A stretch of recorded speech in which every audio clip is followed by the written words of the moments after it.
That's all good. These are my patrons. Normally during my YouTube videos, I give the full readout of them, but for D&D, it's more so chill. But you'll be able to see them either between ad breaks or before or after the video. Anyway, I'm gonna say a quick hello as I set up my own stream. I forgot to set up the D&D window. Roll 20, where are you? Yep, there it is. That's very tiny. Oh boy. Oh, I know why. I am. Uh. Shoot. I might be really dumb. Don't worry, I'm having a big stupid right now. I'm doing a very big dumb.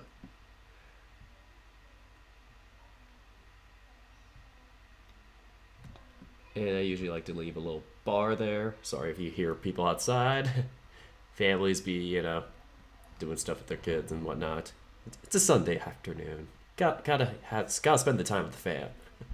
All right, now that that's all set up, I'm gonna say my introduction, and we should get ready.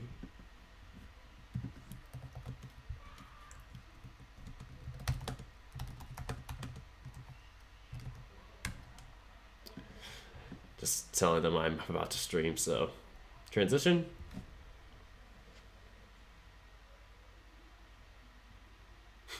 Transition. There we go. Hey everybody, I'm Dirk the Red Panda, and as usual, this is D&D for the Elfte time. If you don't get that, that is a German pun, somewhat. Anyway, I'm going to hop back into the Discord chat and keep going. I don't want to keep them waiting too much longer. Beautiful dark blue swirls, really nice. But the ones I'm going to be using the most are my copper die-cast dice. So these are solid copper brushed, and they roll with authority, and I love it. So Nice. just to give you an Wow. example of see if you hear these. Lightly. Hits with Lightly.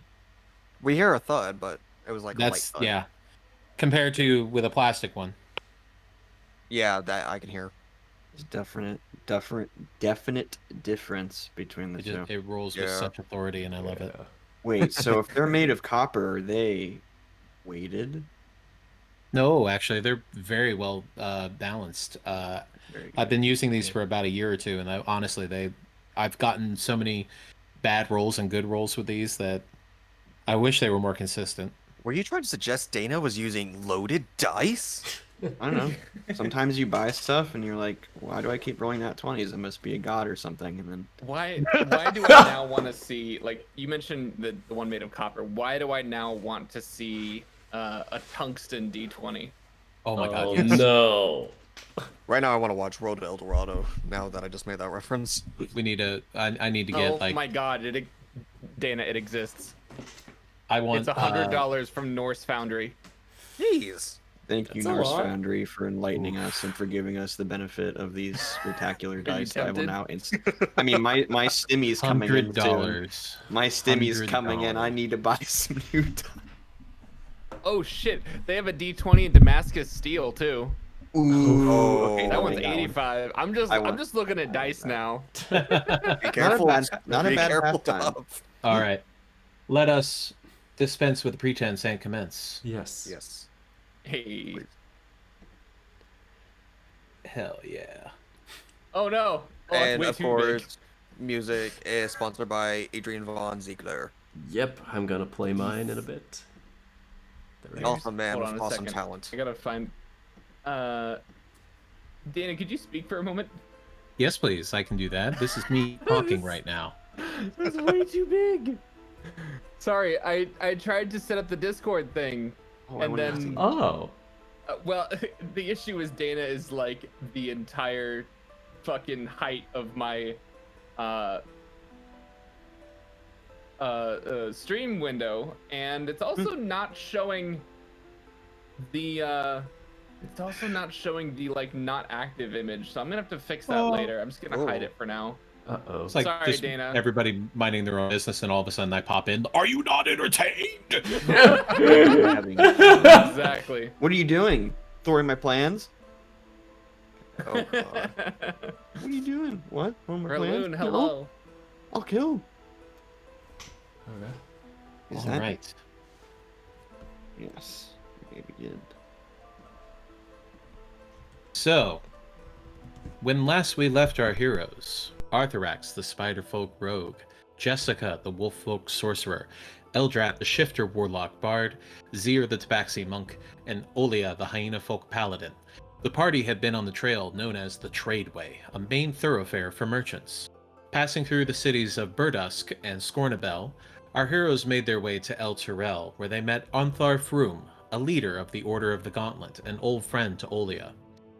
We now join our heroes as they meet with Ontharr and their old acquaintance, half-elf monk Leosin Erlanthar, to discuss the cult of the dragon and all that they've learned.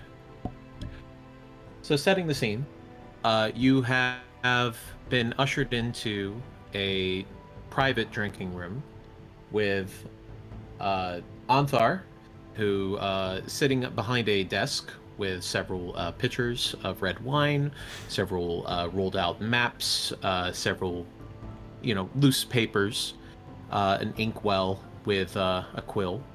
Leosin is leaning up against the wall and just kind of observing at the moment. And Ontharr ushers you all in and asks you to take seats around the table. The seats shall be taken. Arthurax stays standing. Yeah, I'll take a seat. Please help yourself to some wine. Oh, We you, have much to discuss. oh, you're too nice. I respectfully decline. I think after that game, my stomach is gonna need some break. Well, admittedly, we had to test your mettle, so to speak. I learn a lot from people when I observe them in their times of recreation. The true nature of people comes through when they're not expecting to be observed. And from what I've seen, you all seem to be trustworthy and jovial, but also respectful and understanding of, well, what Leosin has told me. You have the ability to fight, and these are things that we need. At this point, we know what this cult of the dragon say that they intend to do. Whether it is possible or not is another matter. Thanks to you, we know twice as much today as we did a 10-day ago. Something rotten is afoot. This sect of the cult is making very big moves, attacking all these different villages and stealing their valuables. The sad part is we have no formal organization to oppose these, shall we say, rascals. Not yet, anyway. We are working on that. But we need people like you, who know how and when to fight, and how and when to keep their heads down and observe. I can't really promise you anything except long days filled with danger and stress, but what could be better than that? At this point, I'd say it's nothing we're not used to. Indeed, you have shown yourselves to be quite capable. While I may disagree with your handling of the dragon eggs, as he slides a look over to Leosin. Yeah, I've sent an associate of the Emerald Enclave, the caves outside of Greenest, to ensure that they are allowed to hatch in peace, and that they won't bother Greenest, and vice versa. My friend Jasmine will report to the Harpers and the Order of the Gauntlet if there are any developments. As long as they're able to hatch and exist without being used, then I don't see any issue. As Onthar just kind of waves his hand dismissively at that. Bah, monsters that they be should just be killed and done with it, but seems that the decision was made without my input.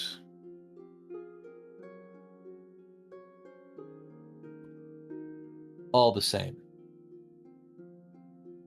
it has brought you here, and quite frankly, I believe that we are dealing with something more than what has been shown to us. Previously, this cult of the dragon that Leosin has investigated was mostly just involved with summoning, I believe they were called Draco Leosin? Yes, that would be correct. Awful things. Skeletons of great dragons risen from the dead.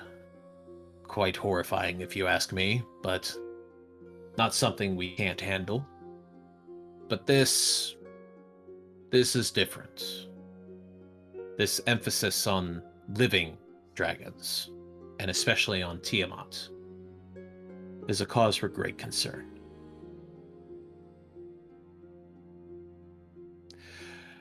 As I'm sure you've noticed, I represent a group. We are warriors and fighters,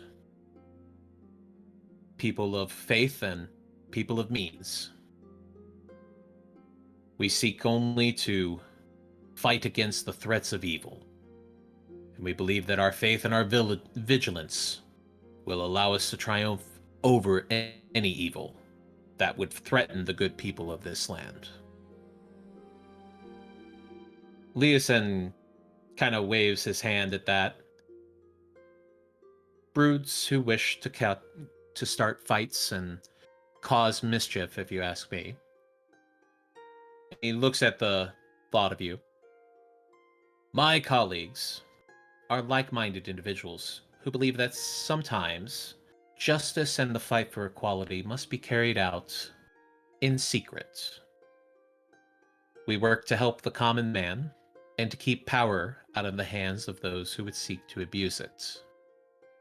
Though the Harpers are an organization of sorts, we do operate independently and come together to share notes and resources when it is needed. I myself am a spy for the network.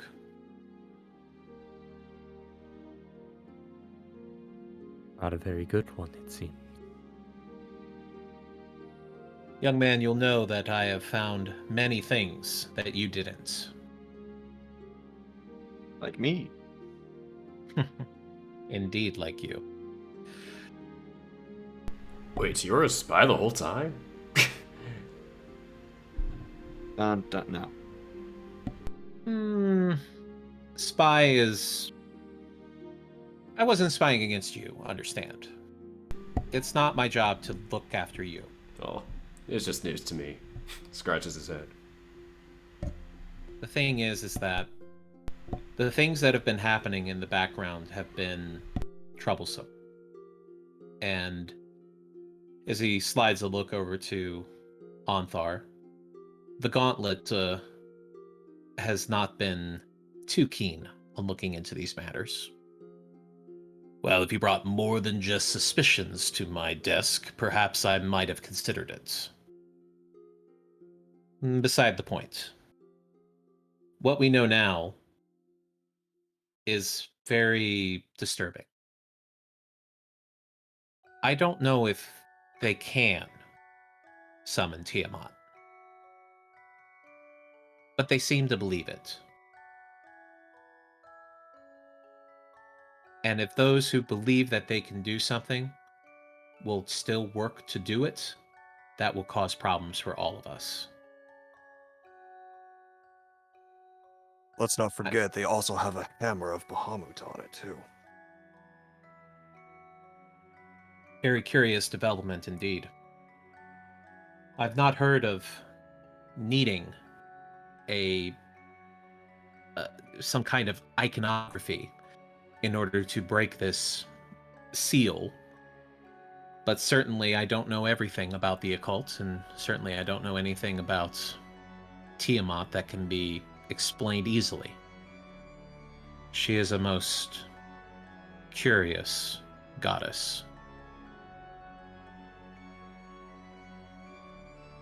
If they're trying, then they have to know a way.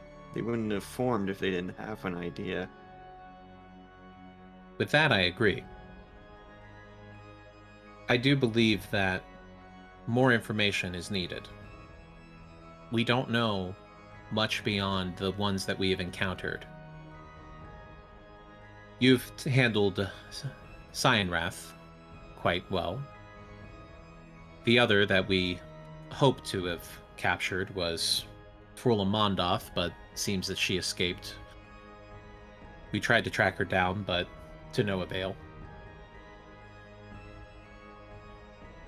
And then there's this last one, the black-scaled half-dragon. We know very little of this one. But we do know that they are heading to Castle Neritar, which is further north. Now, my network of agents has informed me that there have been sightings. It seems that they were heading up the coast through Candle Keep to Baldur's Gate. Now, that was some time ago while you were still recuperating from your, well, adventure in the cave. So we've lost some days, unfortunately. But to that end, Onthar actually had a pretty good idea. Yes, well, I know a few people who might have space on their ships and head up the Keonthar River. That would take you to Baldur's Gate, and you could be there in 2-3 days. That should put you around the same time as the cult getting there. And after that, well, here's where the danger starts, and I suppose full disclosure is needed. We would ask that you infiltrate the caravan that they wish to travel in. The more you can find out about them, especially where they are taking these treasures and what they intend to do with them, as well as who is perhaps their leader, or what plans they have made in this endeavor. The more information we can get, the better that we will be able to counter it.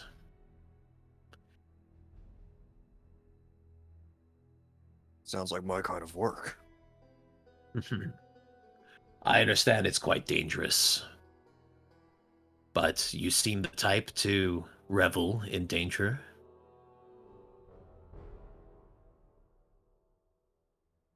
It comes at me either way, so I have to be good at this point. Honestly, as my oath, it is a job to protect justice. Why not keep preserving it? Yes, and to that end, Olia, I have something I wish to give to you if you will accept.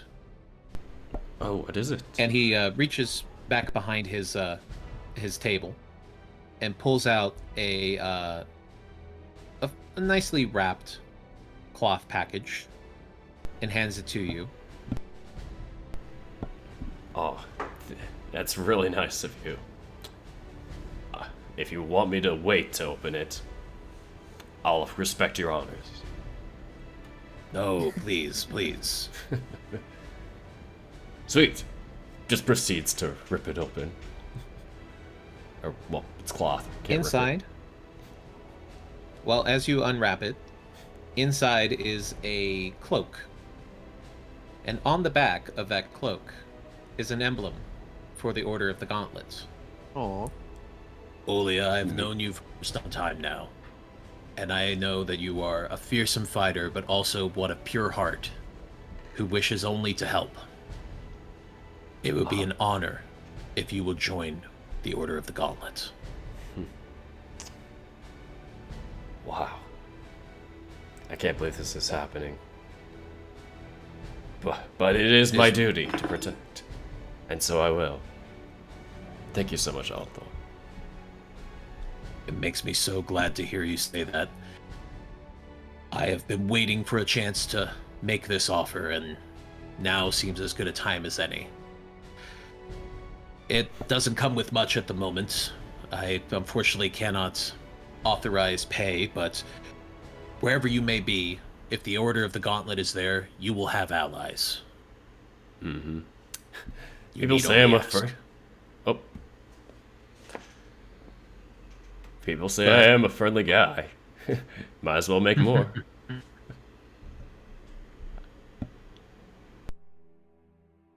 The rest of you, while I appreciate your hard work, I do not believe that you align perfectly with the beliefs of our order, but that being said, I still wish to aid you in this endeavor, if you will accept. Of course. I've been taught to take as much aid if I ever need it, so I do appreciate your alliance. Excellent, excellent. Now, I have set up a arrangement for you to travel on the river with a old friend of mine. You shall leave tomorrow in the afternoon, if that is amenable.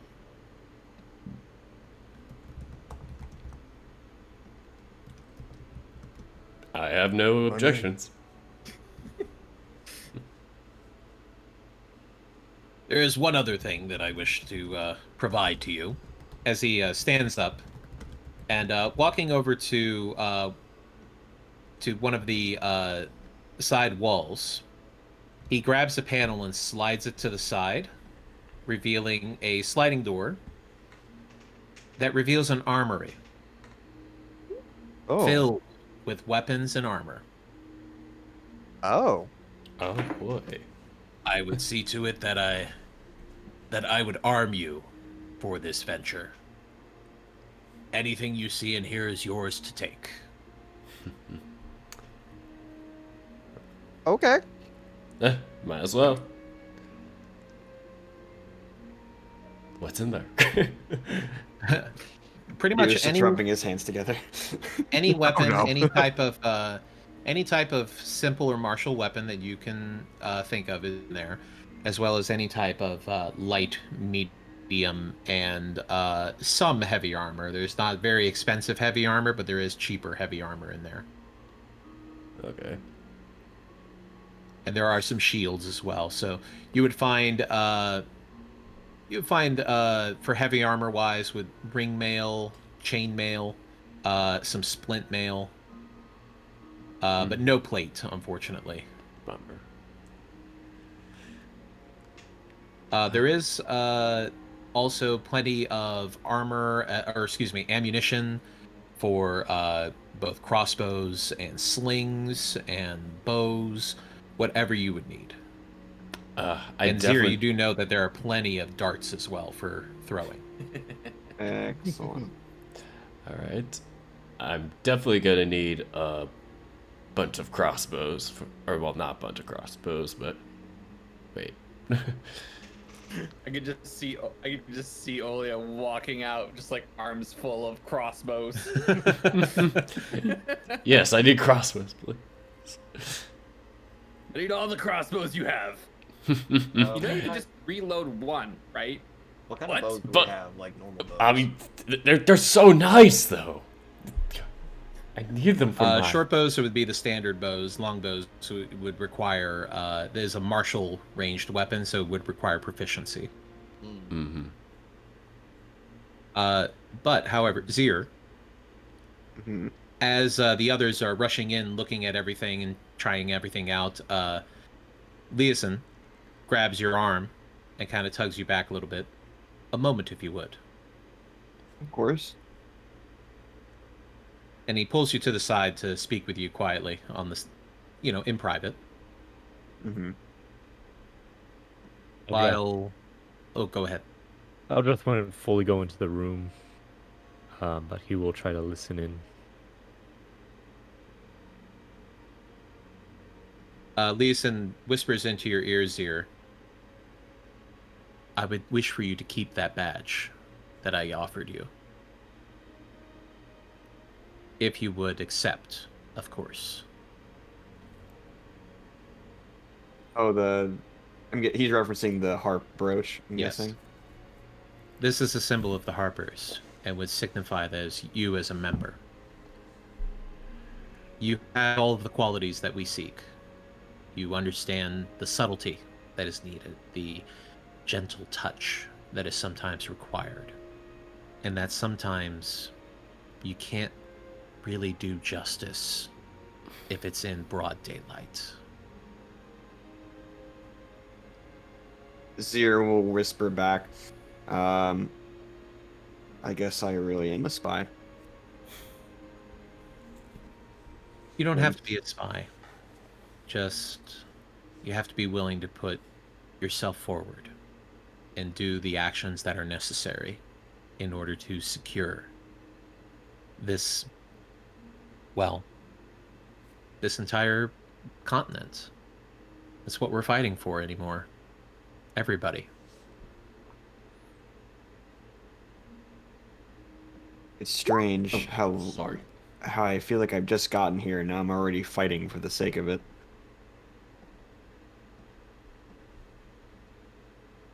Well, I think there's a obvious nature here that sometimes you need people who are willing to do what is necessary and people who are willing to stand up against anything that would come at them. In this, I think the Order and the Harpers can agree. While I don't really appreciate how brash the Order of the Gauntlet can be, in this case they're doing well, because they understand the gravity of the situation. The Lord's Alliance is not willing to budge on this. They think it is some kind of fantasy that we have concocted, that we have some kind of, I don't know, misunderstanding of what's going on. Do you think they could have been bribed or involved in this? I doubt it, but the Lord's Alliance is... They seek to serve the status quo, shall we say. Big changes are not something they're comfortable with.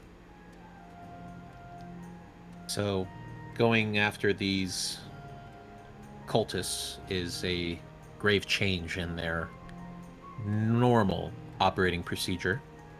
So therefore, they are unwilling. Until it becomes too late. Hopefully we can stem the tide before it becomes too late.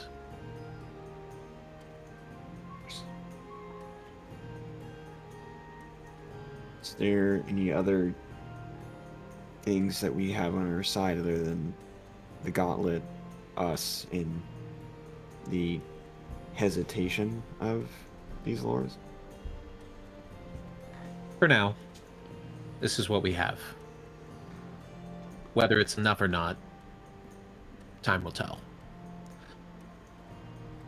We still have allies here and there, people who are willing to help, and we have the Emerald Enclave is willing to, when push comes to shove, they'll show up.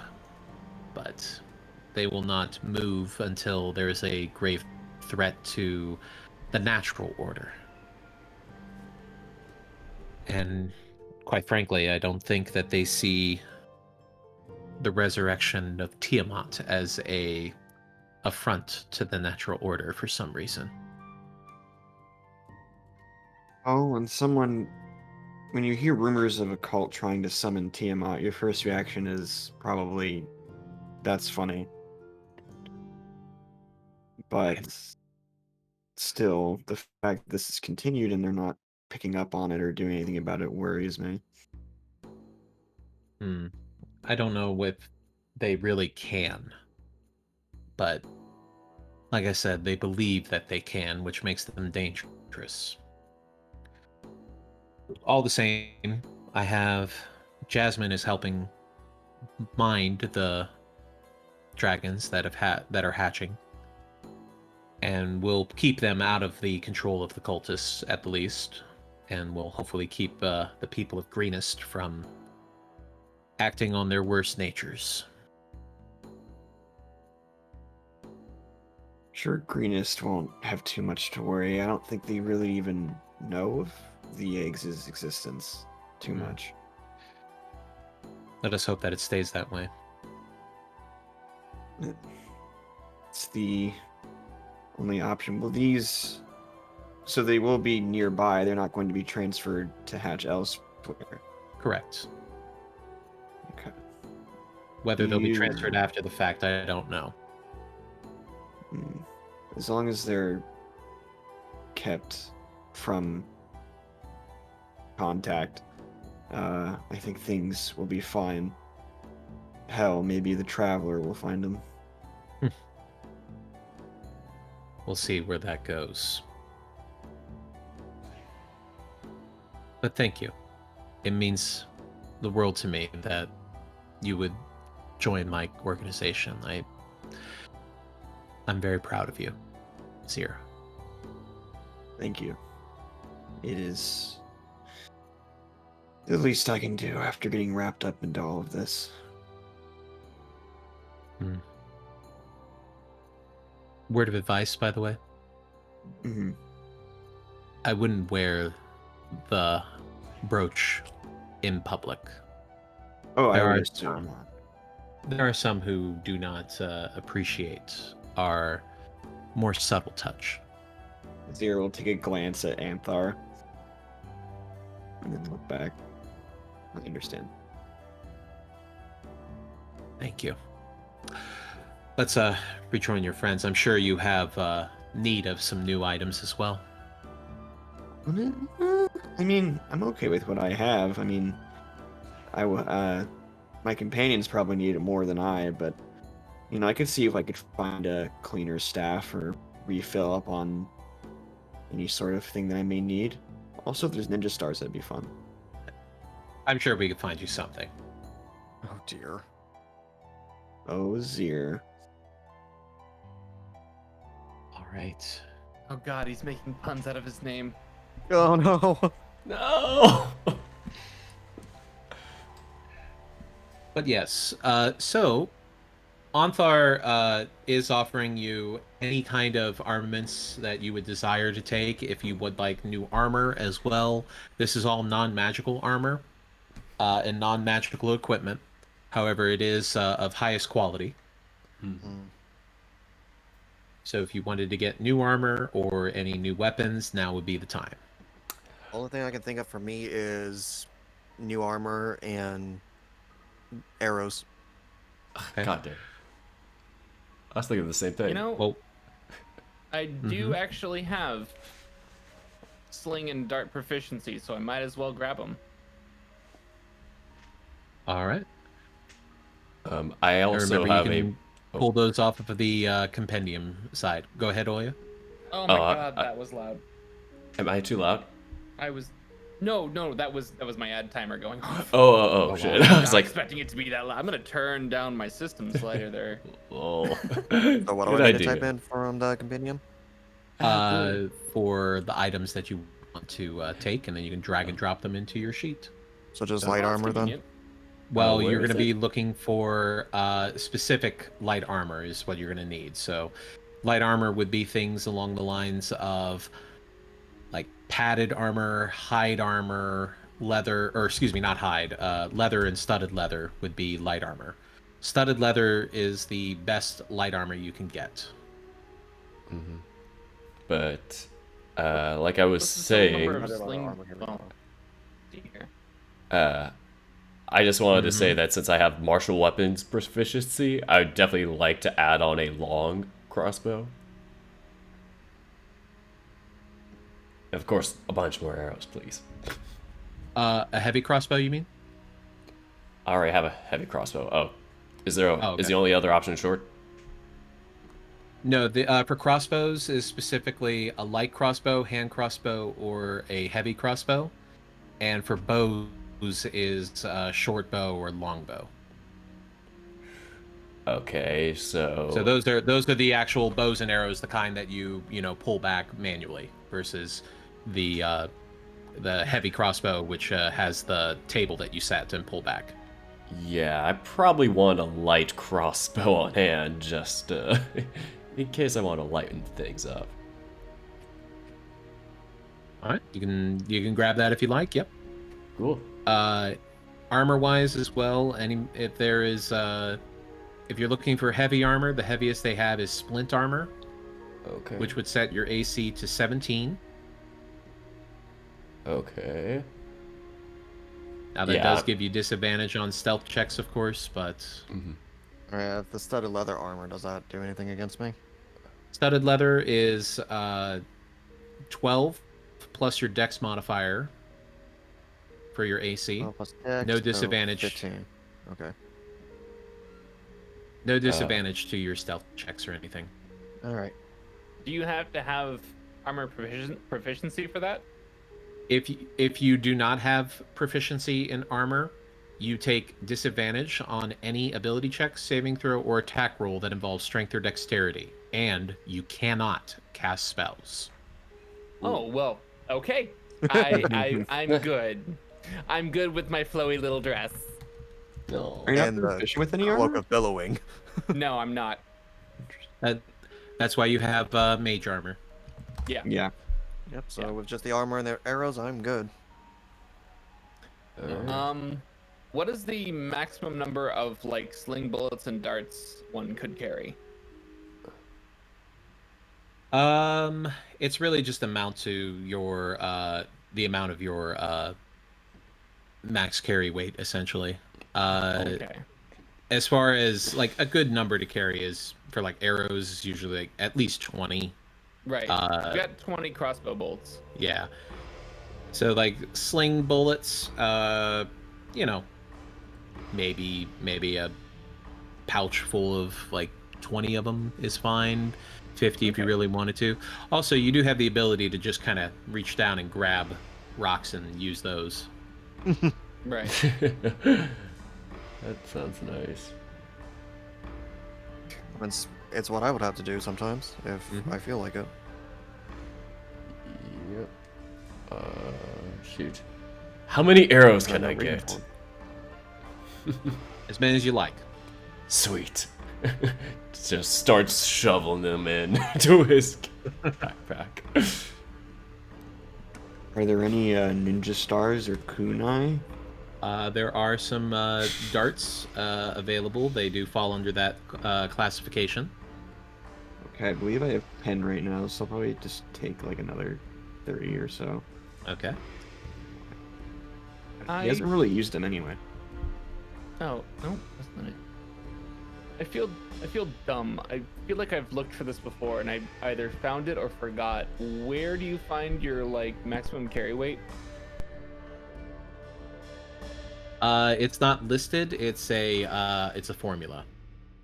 Oh, okay. So hold on, I will pull it up. I remember it being on the D&D version of the character, the tabletop simulator version of the character sheets. I remember it being a part of that. You could fill that in. Let's see.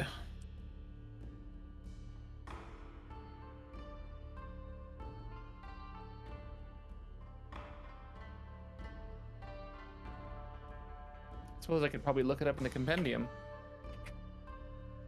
Maybe. Yes, I'm looking it up as we speak as well. Sorry.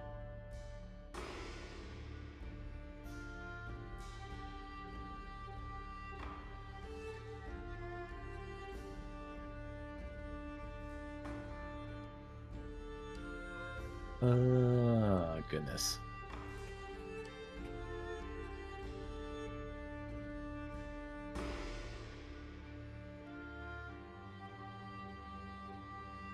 Okay. Carrying capacity is strength score multiplied by 15.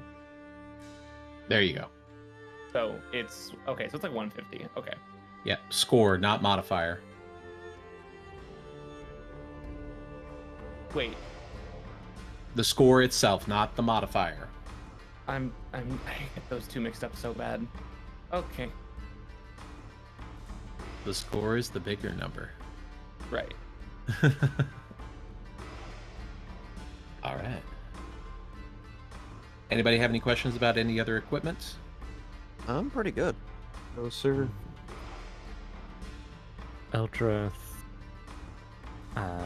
wouldn't really have any need for any other weapons. He's fine with the daggers that he carries and the spells that he can use and the armor that he has. And he's not gonna go and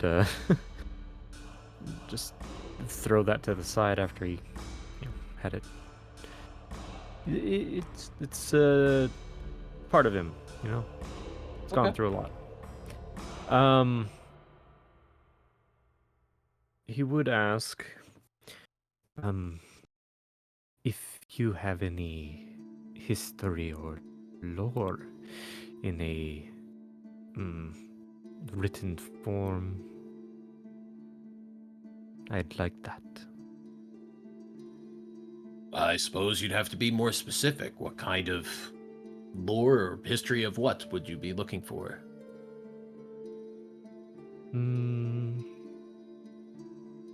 Well, I'm sure your, what would you call it, clan? Has some sort of record of beasts that you have come across, camps of roaming bandits or such. You are putting us out on the roads, well, to the river, then the roads, but still.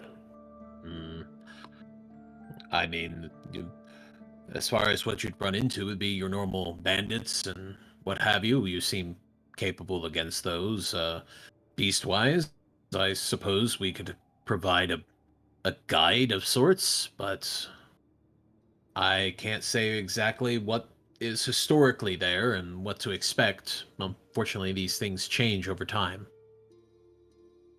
And I am curious more about your clan and your role in this. If there's a history of that, I'd definitely like to take a look. Roll persuasion. Yeah.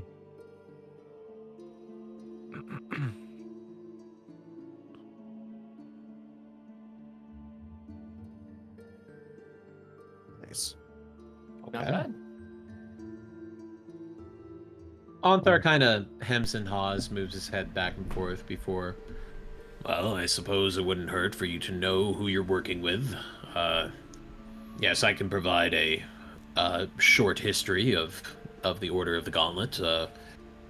I myself am not a leader, so to speak. I am just one of many who lead this area and make sure that everybody stays out of trouble, doesn't drink too much and cause any ruckuses.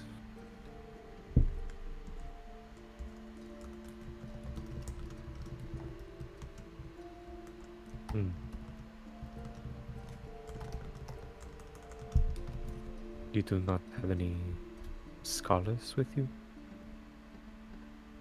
We are not what you would call a scholarly group.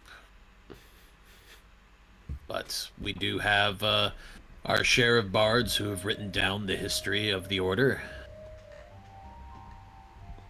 Is there one in town? Well, there's certainly some of the bards out in the tavern having their fill of drinks and, well, perhaps some of the ladies and the gents out there as well. Well, if you can introduce me.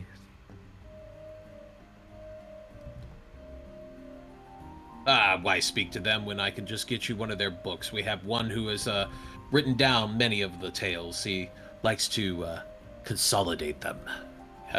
Oh. He keeps trying to sell them to us, but we already know the history, so and I'll happily pay if need be. No worries. I will see that you get one before you leave tomorrow.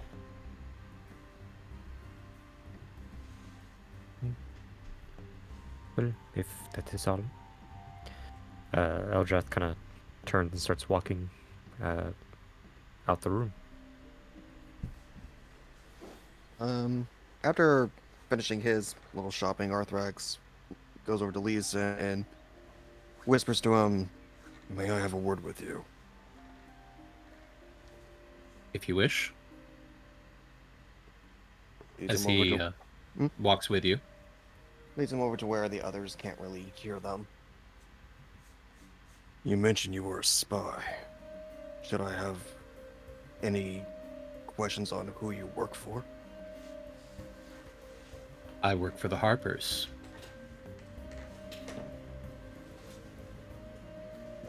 Do I know We're not them? exactly what you call a organization. We're a little bit looser than that.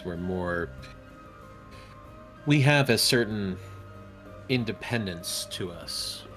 We come together in times of need. We share notes. We share resources. But I have my autonomy. As far as if you have heard of them, you can roll history.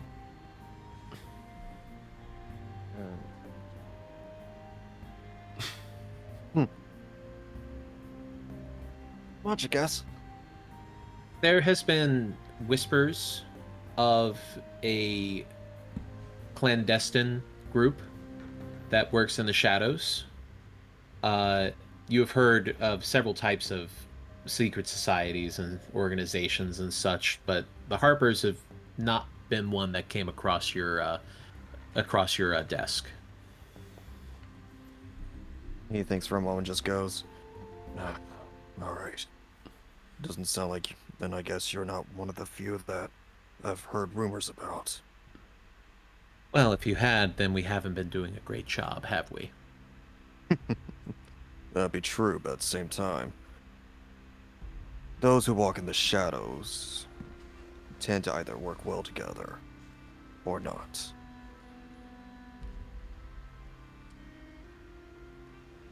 It all depends on your reputation, I guess you can say. Of course. And of course, you may have worked with many of us and simply not known it. We don't always reveal ourselves. This time is different. It's important for you to know who you're working with. There's not a lot of trust going around right now, and hiding things from you will be detrimental. Understandable. I do apologize for my concern. Concern is okay. In fact, concern is very good. Because being wary of what people tell you is part of what we are. We don't just help those who are oppressed or who seek justice. Sometimes we have to keep power out of the hands of those who would abuse it. Safe to say we've ruffled a few feathers in our time. he gives a light chuckle and just goes, Sound like just like my mentor. You and he may be good friends if ever given the chance of meet. And he gives you a big smile and just kind of leans in a little bit to whisper, "What makes you think we haven't?" Well, if you did, you would already know his name.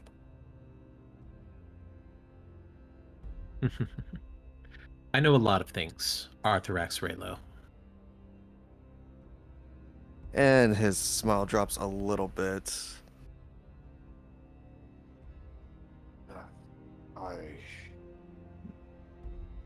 Right now is not the time to question that. There will be times in the future. While Zir is definitely more of the type that we seek right now, in the future there could be a place for you, but quite frankly, no offense, but I don't really trust you that much. Who says you can trust a spider at first glance? As long as you don't bite me when my back is turned. No, that would be half ear. Hmm.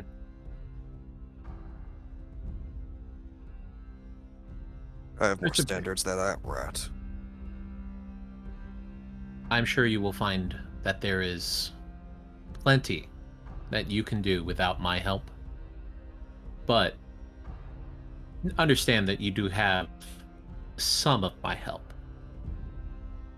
And I do appreciate it. And he heads back to the others. Anybody else? Well, I was gonna say, is it a good time to take a break? Yeah, I was about to. That's what I was leading into. Okay. Yay, Okay. break. I've been patiently waiting, guys. Good time. Yep. Just a few minutes. Break it, Yeah, break I it. need, I need a few. I'm good. I'm gonna get ice cream. I need to make Ooh. dinner. Look at you being I, a champ. I just had a key lime pie and the rest of my tea. Oh, Now I want ice cream. All right, Yeah, guys, we'll I'll- be back in a few minutes. Don't go anywhere. what he said. I'm going to step away as well just to refreshen my drink here. And I will be back. I guess I'll just be adorable and just sit here and talk to people.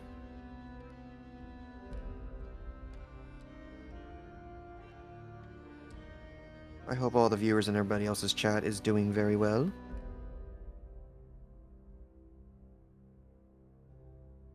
Having a good Sunday, enjoying the game, the story.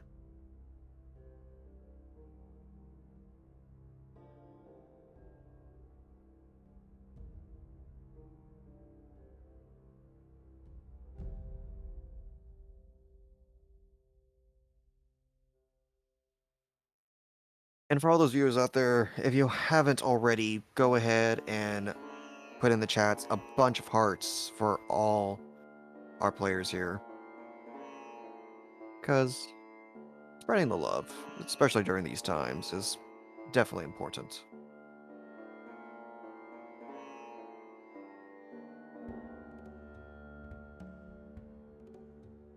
And maybe the more hearts you give us, maybe the better rolls are.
And I return.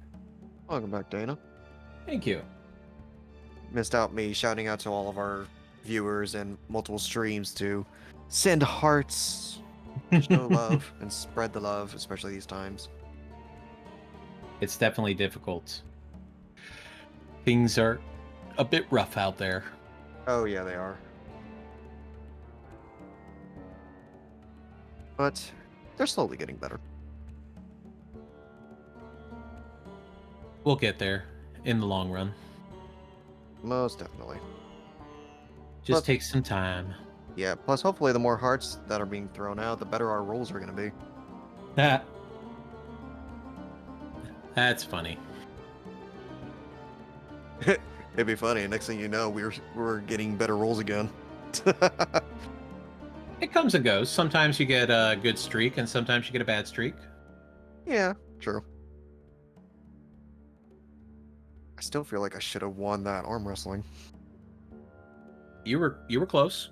I was, fuck, I was very close. Did better than Zir did. Yeah, Zir.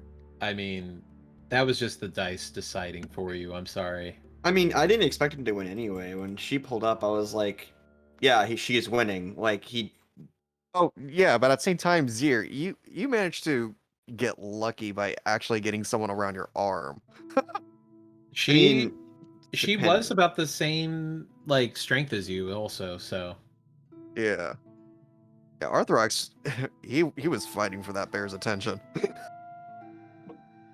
Zir, it's always the ones who aren't looking for something that something comes to them. yeah. That's just how it happens, and it's a cliche, but Zir is a perfect representation of that cliche. Hey, it's a working cliche, so I'm not Yep. complaining. Okay. Hey, sometimes we things are work out back. that way. I also assumed that she was gonna win anyway, because it's like, if someone pulls up to you and goes, "I want to arm wrestle you," I'd be like, this person's confident in their strength. Zir's mind goes, "I am not. I just know how to do a backflip." Okay. That is true. You do know how to backflip. So that would be I do love the fact that she could just smell the catnip on you from like across Yeah, I the was like, room, so by I the got way. so I got some good shit, and she's like, I loved that conversation because it went to, yeah, I can smell it off you, and he goes, wait a minute, were you only next to me because of that? Immediately was like, wait, are you just using me? She's like, no. I will be honest, for the past couple of episodes, I've been trying to figure out different ways to bring up the catnip All right, again. I'm back, and everybody. I might have an idea if we get to it for today episode. I might have an idea. Yeah. Oh. Don't worry, it's not If it's something an bad. idea that involves Zir getting arrested, don't. No! How dare you assume it would be something like that? What are you, the mother? Goes to, You have gotten close a couple times now. Hey, I did fine. We are fine. Shut up, Dana. I know you're gonna bring up the Here Lies Arthrax again. Yep. What? I did everything well. Wait, here lies Arthrax? What? Last episode, while I kept saying that we are fine, Dana did the joke as Here Lies Arthrax. We are fine. His last words, just on the tombstone. God, it's true. Yeah. That's how it works out sometimes. Yeah. It's why my meme made complete sense out of this entire campaign. To be fair, Zir doesn't cause trouble. It just is attracted to him. It just kind of Eldrath is appears. innocent. Eldrath is the opposite of innocent. Arthrax is a mix, so yeah. We're pretty much the Harry Potter meme. Oh, right. Is everybody ready? I think Get so. to it. Mhm. Yeah. All right.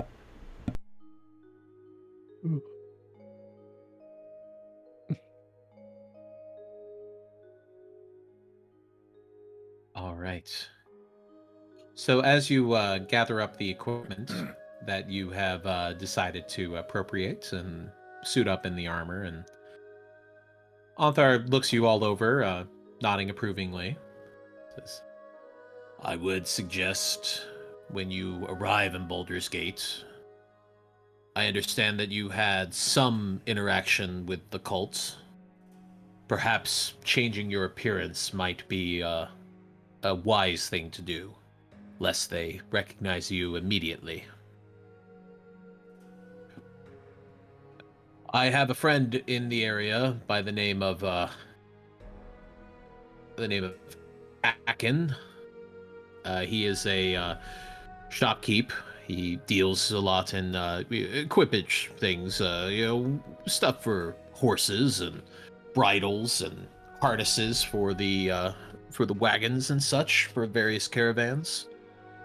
I'm certain that he could find some work for you that we could use as a cover. It would be wise for you to keep a low profile. As he looks over to Arthrax and Eldrath. Best you can, perhaps. He just raises an eyebrow.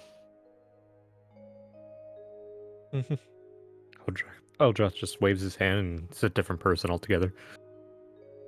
Ah. You would be wise to note, Master Eldrath, that Dragonoids are not welcome in Baldur's Gate.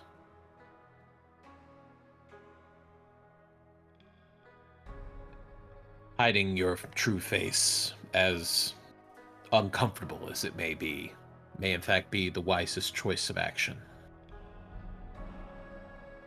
Oh, there is no uncomfort.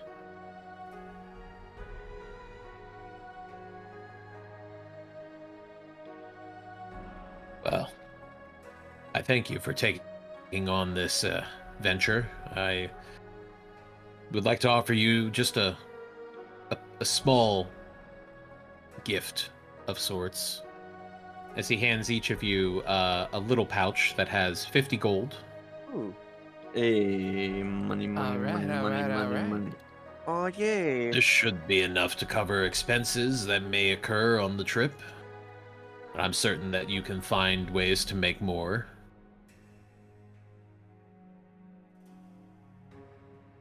What's that, Okay. Eldrath and Jessica? I'm sorry, what? Don't worry. What is it you're implying? Let's keep going. We're going. Zir will take the money and look at Arthrax and say, "Oh, I guess now we have more money to pay for things. We can afford things. Afford them, He goes, uh-huh. not steal them. Stealing is bad." Only if you get caught. And Eldreth walks out of the room.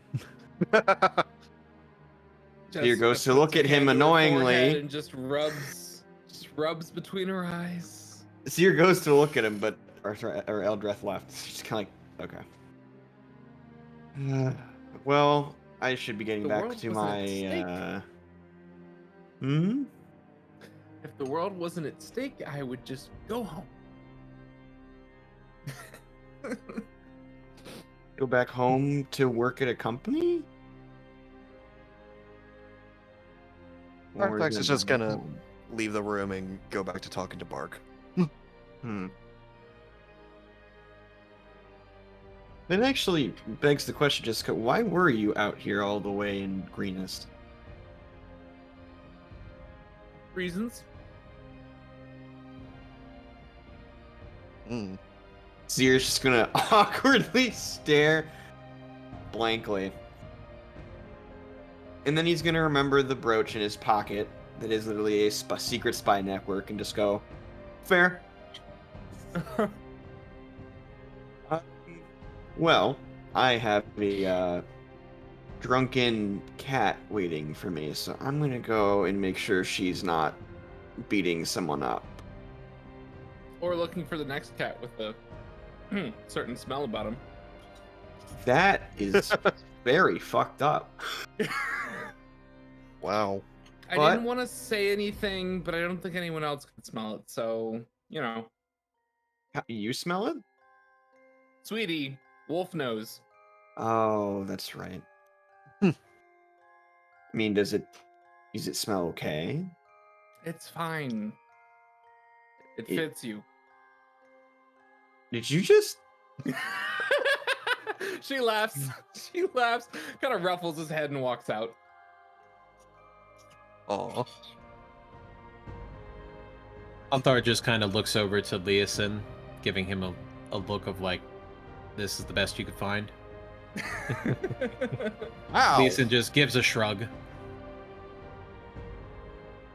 Listen, I can spin heads like tops.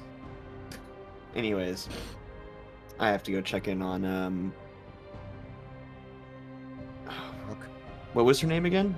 It was Hawk. That's right. Thank you. Yeah, it was check on Hawk. So we're gonna go do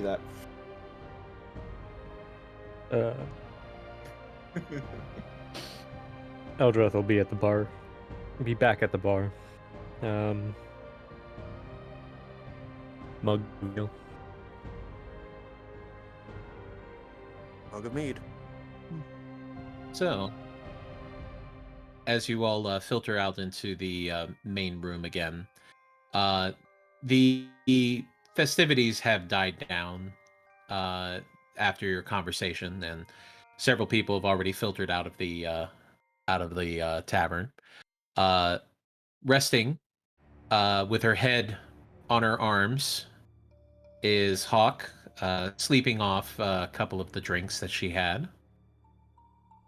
And Bark is cleaning up the bar and gathering up mugs and cups and such, and filling out a couple of drinks here and there for those who need it.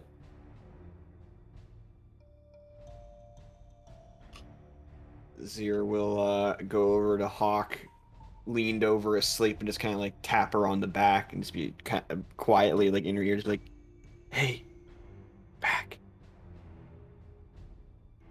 She stirs in her sleep and just kind of stretches, arching her back in that cat way. Ah, yes, the classic tabaxi hidden technique. Yoga stretches. And she opens one eye and looks at you and, oh, hey. You kept me waiting. Yeah, I had to deal with some business, but you got me for the rest of the night. So Anthar is done with you then? Yes, thankfully. So I take it that you're free then. As free as a bird. Well, maybe not that free. As she intertwines her arm around yours. So, did you decide if you wanted to stay with me and my sister, maybe? Oh. Zir looks away for a second because he's blushing like fucking crazy that he has to admit it. And it's because I goes, yeah, I think it would be nice if I could stay at your place. I mean, I have some. He like taps the pocket of catnip. I have some stuff that can help ease out the alcohol. As she smiles and quietly stands up with you in tow and walks you out the door of the tavern. Fade to black. Zir was never seen Fade to again. black. I after like 10 seconds after they leave, Eldrath downs the mug of ale and walks out after them, but keeps his distance. Again. Why? No. Roll, Jessica, do something. roll stealth. Roll stealth. I am he rolling still perception looks- against He that. still looks like another person. He still looks like just a random bar goer. Okay, but they did see you transform into this Yeah, person. they saw me, but yeah. What was it again? Stealth? Stealth, please. All right. Oh my God. Oh. Even if I got a nat 20, I wouldn't win against that. Wow, Zir. God fucking damn it. I can't win. I can't. I swear Eldrath is into me. Oh my fucking god. Alright, well, we'll see if I can match 20s. Fuck no. You're a little distracted, obviously. Obviously very distracted. I mean, to be fair, we're going back to her place. If he break-in enters, I will kill him.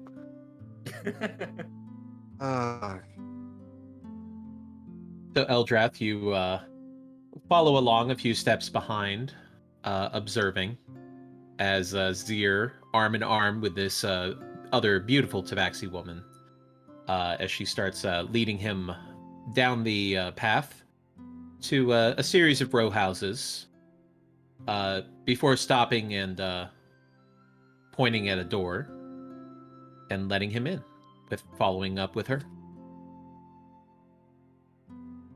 What kind of building is it? It's a row house, a little 2-story house. Is it Zir Zir will look for Eldrath, but he can't see him because he knows. I feel like he thinks he's like, even though he's having the time of his life, even though he's feeling the time of his life, he's like, someone's here to fuck it up. Someone's here. Something's gonna go wrong. Yeah, this is too good. Yeah. But he doesn't see you, so.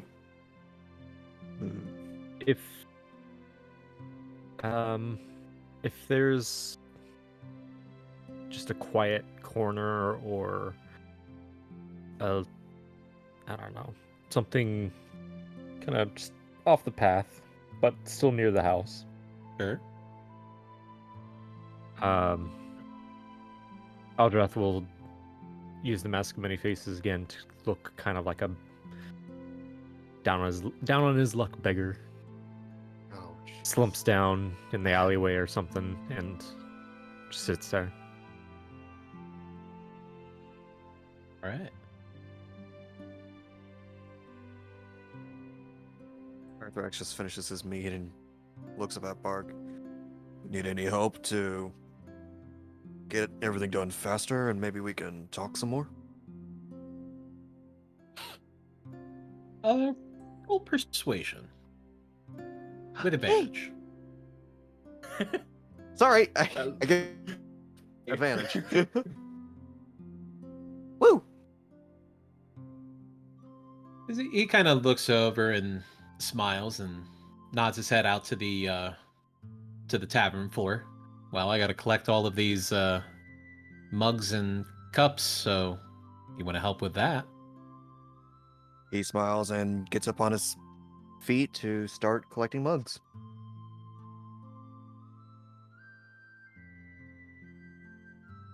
All right. Jessica, Yes. how would you like to spend the rest of your evening? Oh, well, now that Zir's off on his own, seems that the original plan for sharing a room with him doesn't seem to be an issue. She will pat Arthrax on the shoulder and be like, here's your room key for the night, room whatever it was she was given. Mm-hmm. You're gonna have to share with either Olia or Zir. I don't want, if Zir has to come home, I don't want him sleeping in the room with Eldrath. Okay? He takes the king, nods. Yeah, I understand. Don't worry. Actually, where is Eldrath?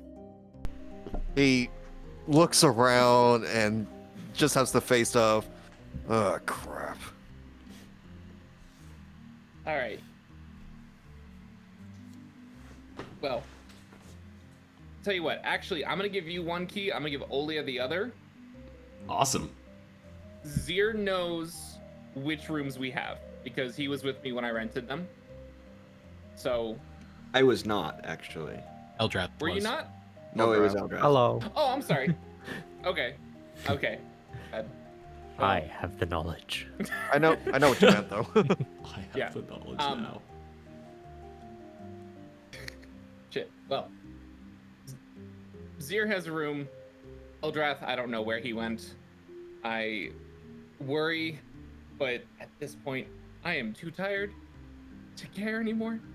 You get a room. You get a room. I'm in the third room. I'm gonna go get some rest. You sound so much like my mom right now. You all have literally turned me into the mother of the group. Like, just by means of being the female, the token female.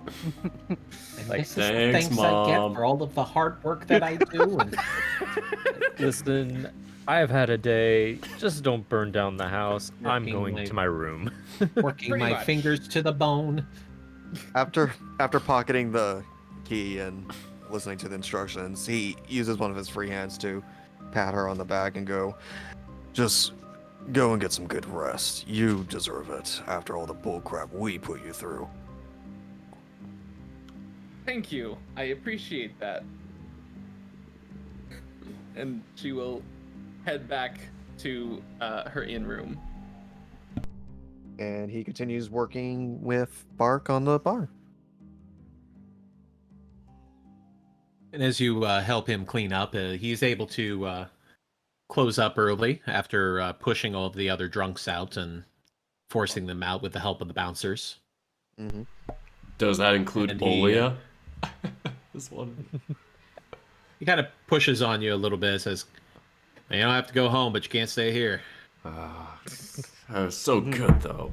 Closing time. Maybe Arthrax actually looks over to Onthar. Is he drunk as well, by the way? Anthar? Yeah. Anthar is very drunk, but he owns Shit. the place. Then he'll just give Olia Onthar, just help them put arm to arm, like hands on each other's shoulders, and just push them out. You two have fun, and hopefully see you in the morning, Olia. Night. You helped him clean up the bar, now you're gonna get him on the bar. Whoa. TOS. We're Oh! streaming. We are you- streaming, yes. I didn't say anything. Naughty words are bad. This is a Christian Twitch stream. I got the On Bible. the bar dancing. Come on. There's the Bible.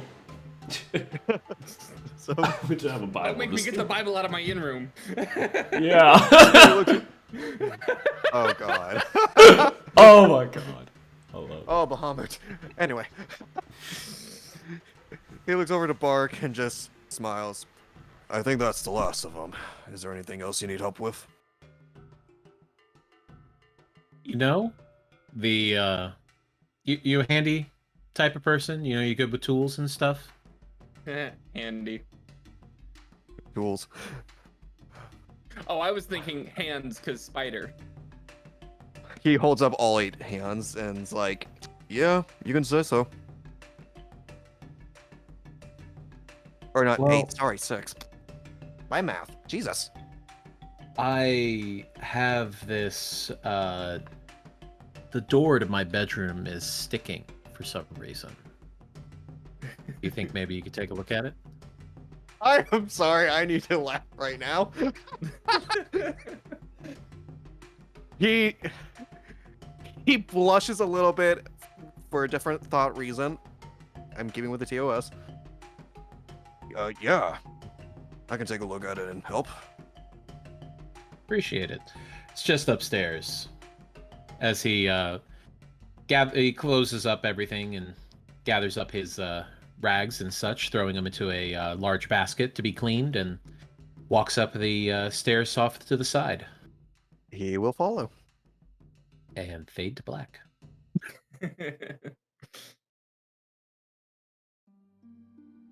Eldrath, as you're sitting out on the side of the road in your beggar disguise, guards occasionally walk by and notice you, and they have a air about them as if to say, "Hey, don't be here when I come back, okay?"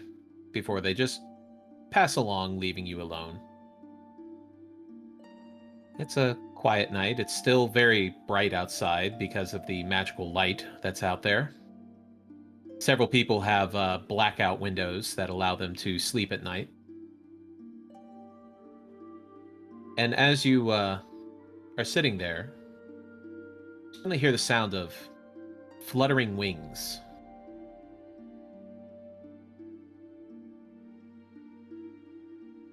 Do I see what's making the fluttering? Well, as you look around, you see a couple of birds, white doves, just watching, looking over you.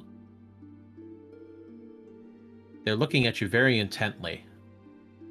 Their feathers are stark white, and they have very odd blue eyes. Don't mind them, they simply observe.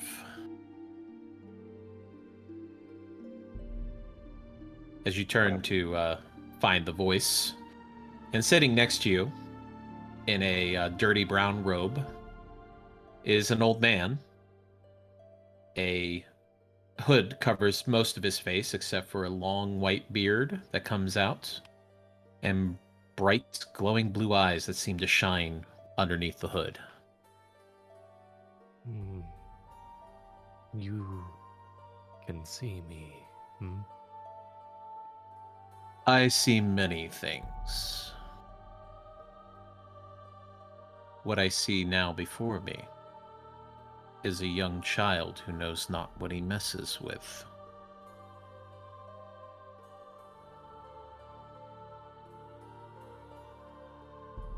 I've come to ask what my sister has in store for you.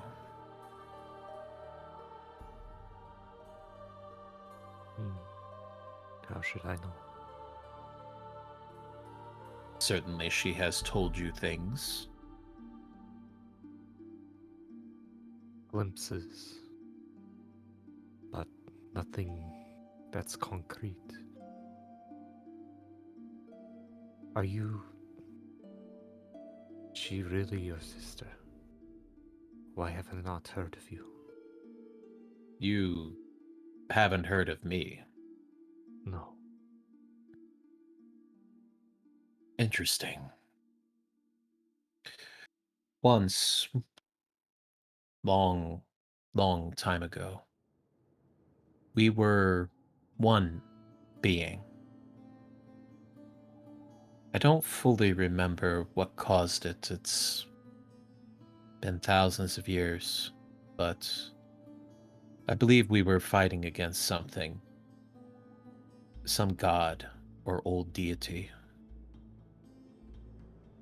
And the blow that we took split us apart, leaving her and myself. I am surprised that you haven't heard of both of us. But there is a lot of things about you that are quite curious. That is of the least of them. I must know what game she is playing this time and what her purpose is. I wish to understand what strings she has attached to you.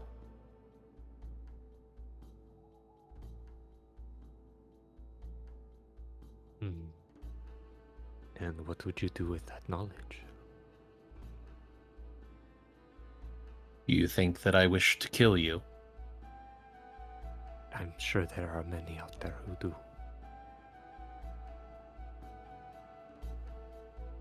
I cannot kill you. I'm not truly here. Your gift for visions that my sister has thrust upon you allows me to speak with you in this way. But it would seem I have no more control over you than she does. Aside to that, I do not care to control those that are beneath me. It is unbecoming. That and killing you would not be a just act. True justice is served through fighting inequality and action against the unjust, neither of which I see here. Some would say I am the balance. Two worlds put into one.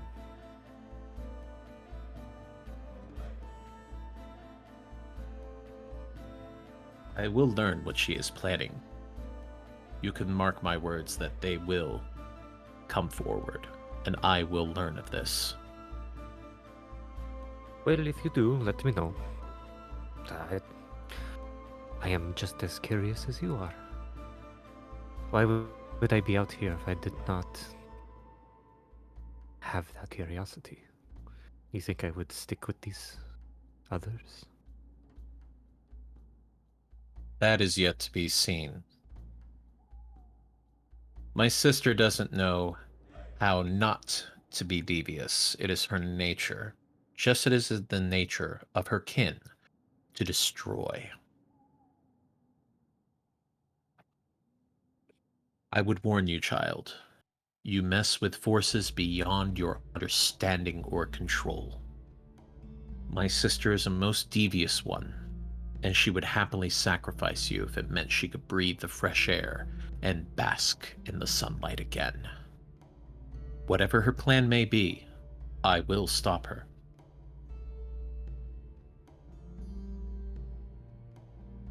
He looks out to the side and just lets out an annoyed sound. It seems others seek my attention this evening. We will speak again, young half-breed. And Eldrath, your eyes open as you have dozed off on the street side. And you turn to find nobody there.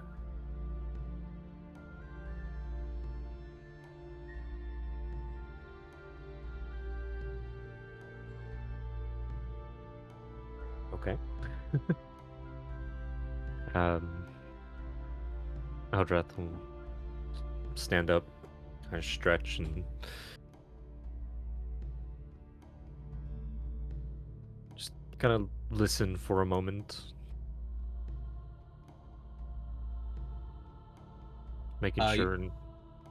Yeah, oh, go ahead. Go ahead and roll perception for me. Mm-hmm. Yeah. Blue? Well, you know, Ooh. balance. Oh.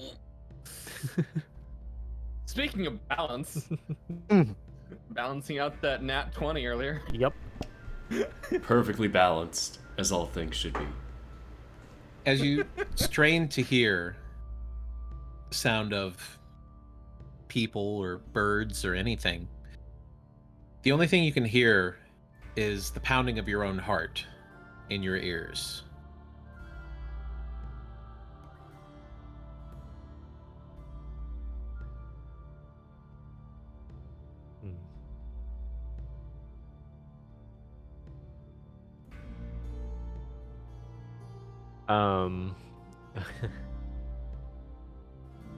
Let's see what I got here. I'd like to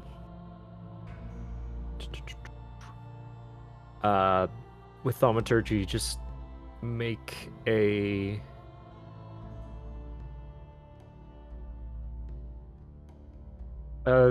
you said it was a 2-story place? Yeah, 2-story building.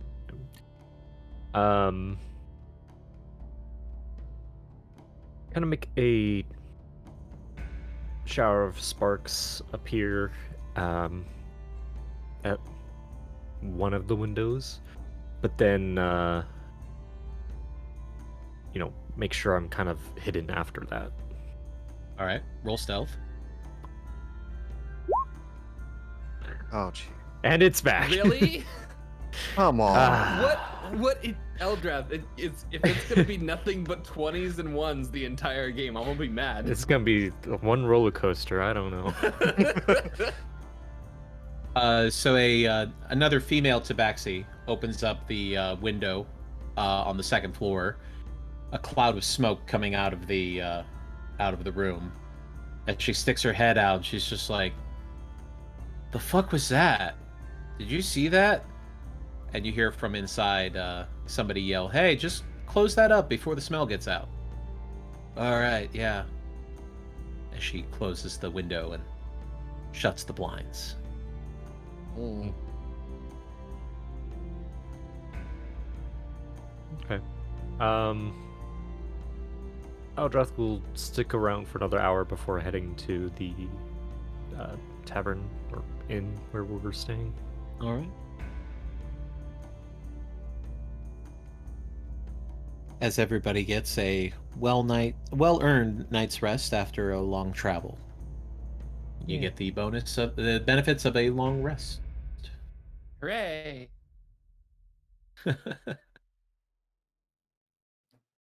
Although, how much resting Zier did, we can't be sure. Or Arthur. We got there eventually. Or Arthrox. Yeah, or Arthrax for that matter. Or Olia. Yeah.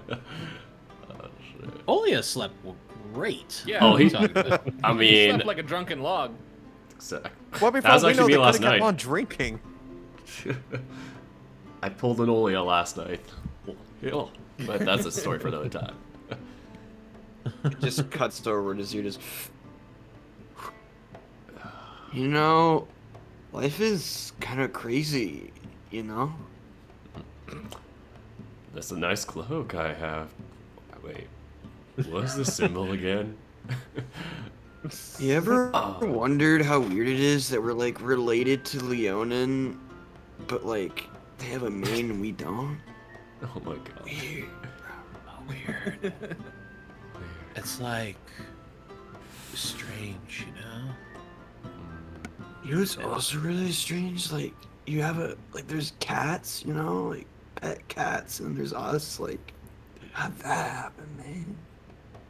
Oh, But Olia, Oh my gosh. this is the symbol of the Order of Gauntlet.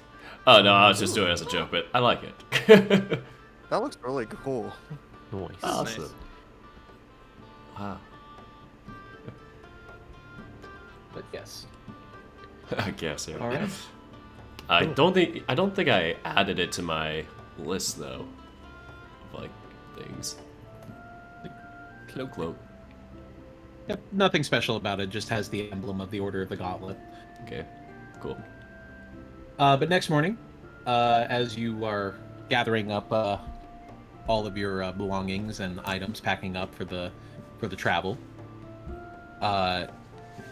meeting out at in the dining hall, as you are all served breakfast from the wonderful rabbit folk who is providing a very healthy vegetarian breakfast. He doesn't cook meat. Understandable. Yum. Olia holds it up, just like. He's not the biggest fan of veggies. You know, Arthur just shrugs, sipping some tea, and starts eating something at least. so the important questions here: did you stay over or did you come home? He stayed over. All right. Oh. So, walking into the inn, still in disheveled robes from the night before, is Zir. You're not hungover because you didn't drink at all. Oh yeah, brother. Just got a bit of a smile and a swagger. He's leveled up socially. He feels good. That's one way to put it.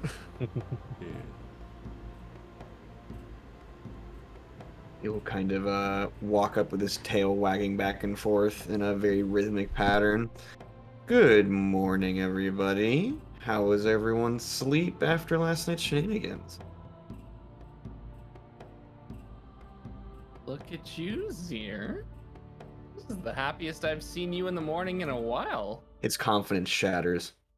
Nah, what are you talking about? What? Like, you know, like his axe Sweetie. drops. Sweetie, calm down. Calm down. You had a good time last night. It was really nice. I'm very happy for you. Thank you.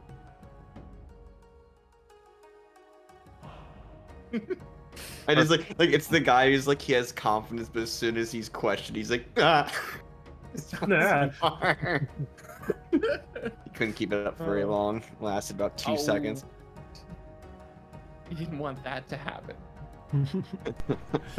I wasn't trying to shatter his confidence. No. That's it. I just want to do that for the hero because that's honestly how it'd be. Cause it's just funny. It's like, you know, it's like the classic. Like he thinks he's a cool kid until someone's like, "Hey, you good?" And you're like, "Oh yeah, I'm fine."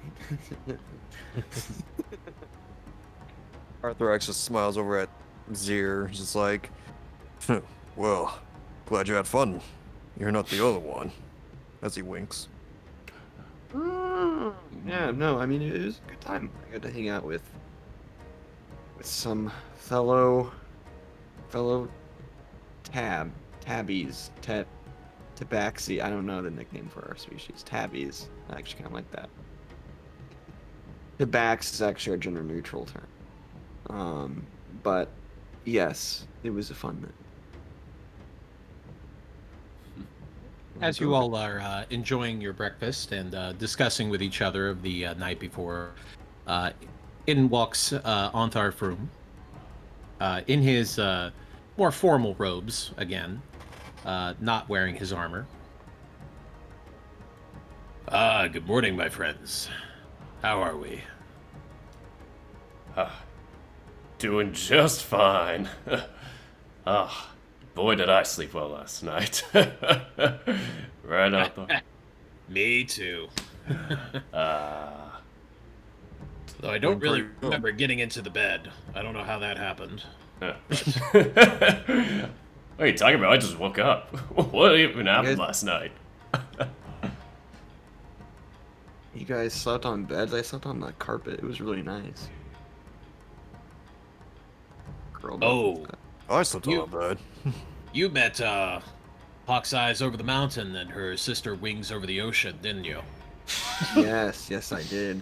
Yes, they always like to put the new Tabaxi men through the ringer when they see them. Oh. Oh. Oh, no, don't worry about it. They, they're quite ladylike individuals. Very friendly, very welcoming, and you know, I need a push. I need someone to push me. Well, as much as I would love to have you over for more time and more drinks and more stories, of course, but I'm afraid time is of the essence. I have made arrangements for you to travel down the Kianthar River with an old acquaintance of mine. I would love to accompany you, however, if that is acceptable. I have no problem with it. I see I no don't see issue. why not. Well, let me get in on some of this breakfast while I just find myself ravenous this morning. I'm to say the same. Must I'd be call- morning munchies or something. I'd call ahead, veggies Owen. anything but ravenous. Still looks at his, like, whatever he was about to eat.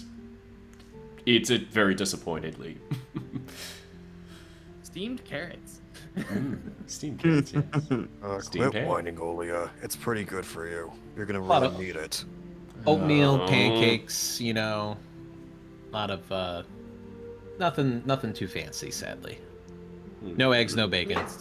It's still breakfast, just no meat. Yeah. It's fine. Still yummy. Disappointed choose. But Yeah, just eggs have poor protein. Olia Eggs just- are healthy as shit. Olia just eating like oatmeal, just like bleh, bleh. Like that really tired kid cliche before they have to head off to school. They're just like hunched over and they're just like eating like the spoons that go along the side rather than in front. They're just like, I don't like this. Not having fun. Well, he has to eat it because it's food. It'll be rude.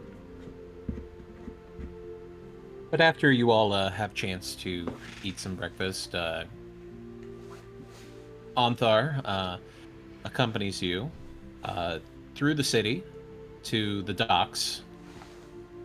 And walking towards the river, the smells of musty, damp air and wet mud and grass reach your noses first before the wood planks of the dock appear around the corner of the path, stepping downward to a large series of ship docks, ships of all size moored and waiting for goods to be loaded. The river itself is large and wide, easily able to accommodate several ships as they go down. Sailors of all races work together to raise cargo into their ships and prepare the rigging and sails for the upcoming travel. As you're walking toward the ships, several Aarakocras, Tritons, Turtles, and even some otter folks sell freshly caught fish from the river. Some of you can actually see several emerging from the river and walking up a small ramp carrying strung up fish over their shoulders. Scattered about are other merchants as well, selling various seafood, sailing equipment, and even vessels. As Ontharr leads you to one of the docks, you can spy a medium-sized caravel with several canvas sails rolled up neatly as the vessel rocked up and down, side to side, bobbing in the river's gentle waves. Written in white along the stern of the ship is the name Glassy Waters, and several Triton sailors are loading up cargo varying from giant crates to small barrels. One grizzled, older, and scarred blue-green-skinned Triton watches over them, writing into a journal and barking out orders. He's of average height, muscular from years of hard work. He's wearing a thick captain's pea coat and an eye patch over his left eye, a long scar running from his left eyebrow down to his chin. Anthar kind of nudges you, Olia. He's like, that's Captain Zehab. He's the one you want to talk to. Let me smooth things over a little bit, you know? I gotta work my magic, right? Yeah. Guy doesn't look like he's in great mood. Oh, he's never. I bet he's seen other days. Better days. Never in a good mood, that one. But, you know, if you know the right thing to say, sure that we can smooth something out. As he waves his hand at the Triton. Zehab, over here. As the Triton looks down from his ship to see Anthar and a motley crew of people. I hope the current is kind today. Indeed, be kind today, but that could change. I have some people who wish to travel to Baldur's Gate, and seeing how you're heading that way, I thought I might convince you to let them charter passage. Also, we're just glad to even be here at this point. Have the space for 5, I suppose. Not luxury cabins, mind you, but it's a fine vessel. Get us to Baldur's Gate in one piece. What we're doing is anything but luxury. As he looks around the other Tritons and motions for them to go and grab your gear. Anything you wish to stow, let them know. Otherwise, you got a cabin. There's four beds to a cabin. One of you'll have to sleep on the floor. Eldrath will kind of just whisper over to Jessica. It's like, hey, are we leaving the horses, or...? Don't ask me. I'm not the captain. Would Olia be in hearing distance to hear what they're whispering? Or what? Saying to each other? I suppose that's up to Eldrath. I mean, he's not being too secretive about it. He's just kind of like leaning over, not really. Yeah. Hey, by any chance, would there be any room for cattle per se? Horses, specifically.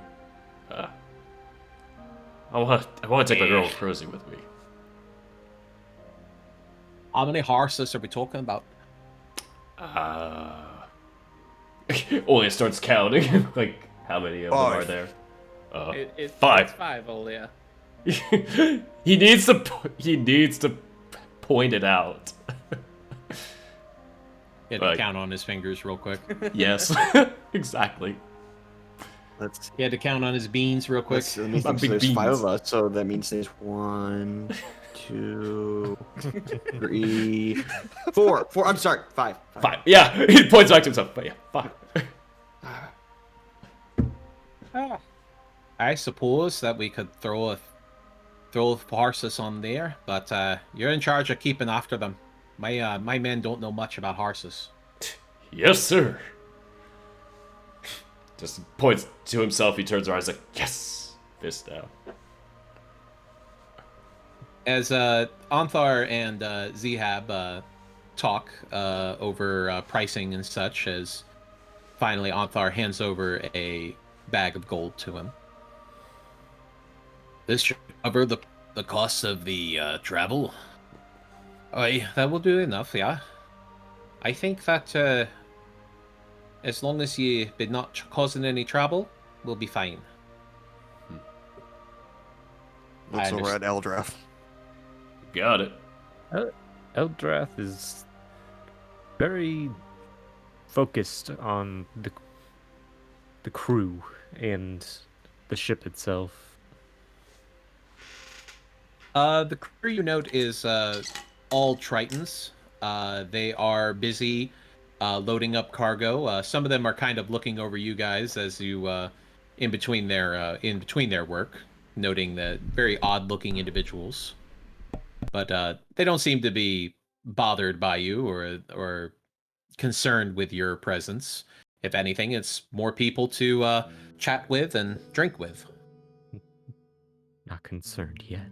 No, I'm just kidding. I was gonna say, we're the ones. I'm reminded of a quote from the Narnia movie. Maybe they think you look funny.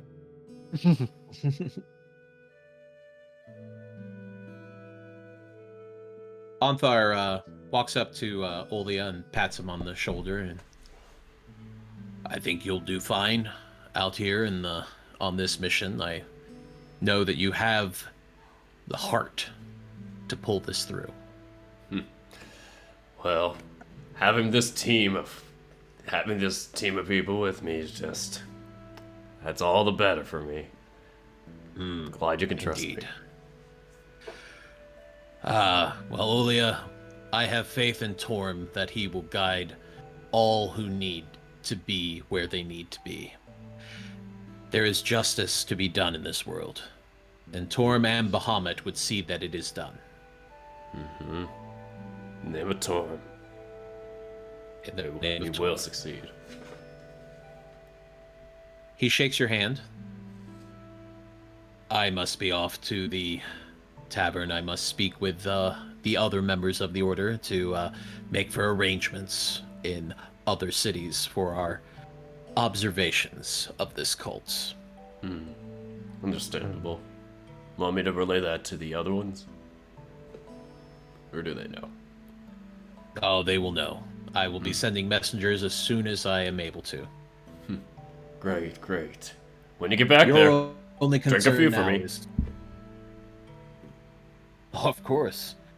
Your only concern now is to remain undetected by this cult and to learn as much as you can and relay that to us once we have the opportunity to meet again. Yes. Might be a bit of a big feat for me, as he just points to his body, showing just how big he is, just relatively compared to the rest of the gang. I have no doubt that your associates will find a way to make sure that you will not be noticed. Right. And if you are, I'm certain that your Warhammer will do all the talking that you need done. Yes, yes. The hammer of truth. Yeah. Love it. He smacks your shoulder again and kind of looks at the cloak as you as it drapes over your shoulders, and That cloak looks good on you, Olia. Yeah, it's even better knowing where it came from. Aww. Good luck, my friend. Thanks. And the same to you. and he heads back up the dock, back towards the tavern, the pair of black antlers, before he disappears over the horizon. Wait. I'm back. Eldrath actually would kind of run after him for a second, just to get his attention. See, Antar. Yes, Master Eldrath. Sorry, I do know you have business to attend to. I just wanted to know if that book, did you have it? Ah, yes, I forgot. My apologies. He reaches into a satchel that's on his hip and pulls out this. It's mostly handwritten and handbound. It does seem to be a small publication, one could say. He'll take it. Thank you. I'm sure you will enjoy those stories. It will help pass the time as you travel down the river. Stay safe. Ah, where's the fun in that?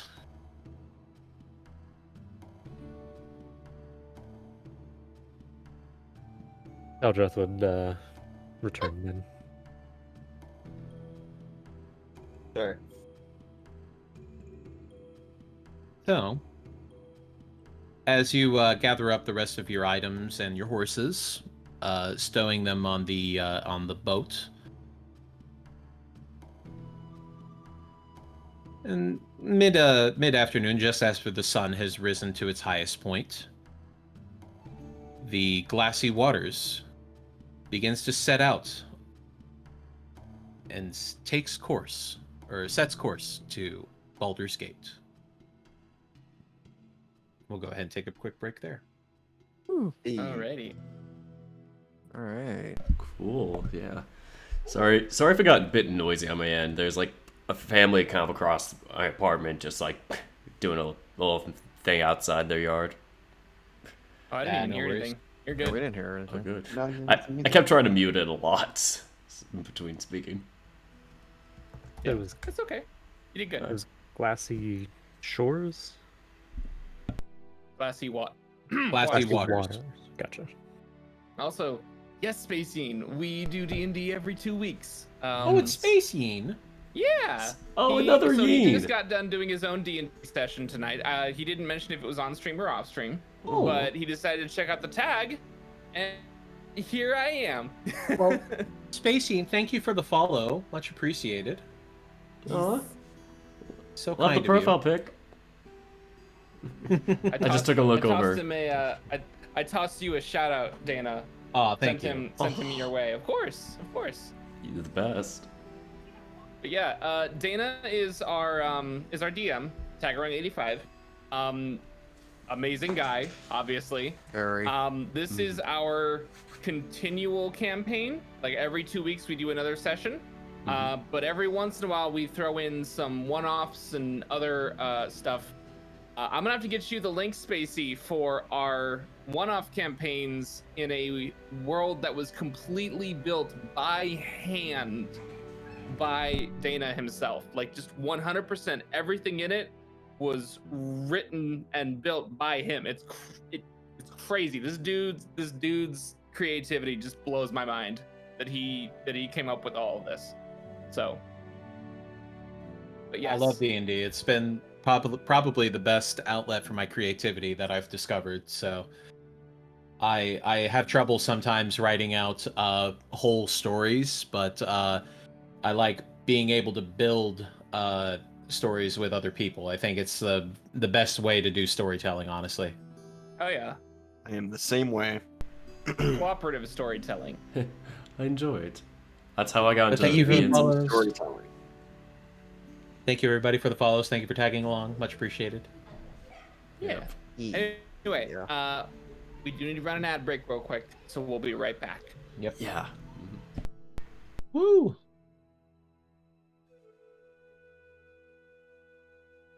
You know, it's so strange. Every time Duff goes on an ad break, I can never see the ads. I have subscriber powers with Duff, so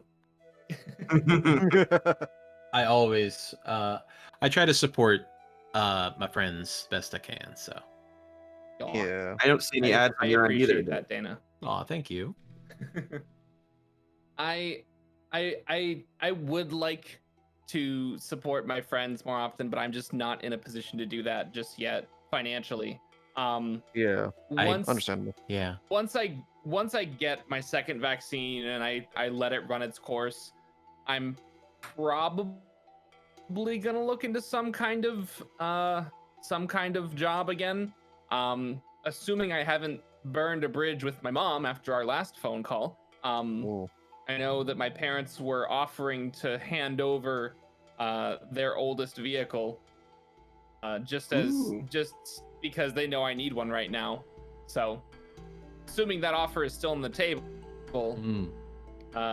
which I'm not expecting it to be at this point, but if it is, that'll definitely make the job thing a lot easier. Having my own transportation. Sure. So. Yeah. I recently had some car troubles myself, but they are resolved. Hooray!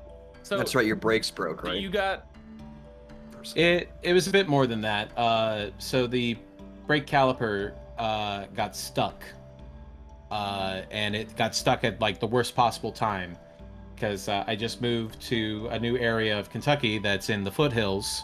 So we're up on this. I think it would classify as a mountain in other countries, but so climbing up this thing has been a real task for my poor car, and the caliper got stuck and ground the rotors and the brake pads down to bare metal and then beyond.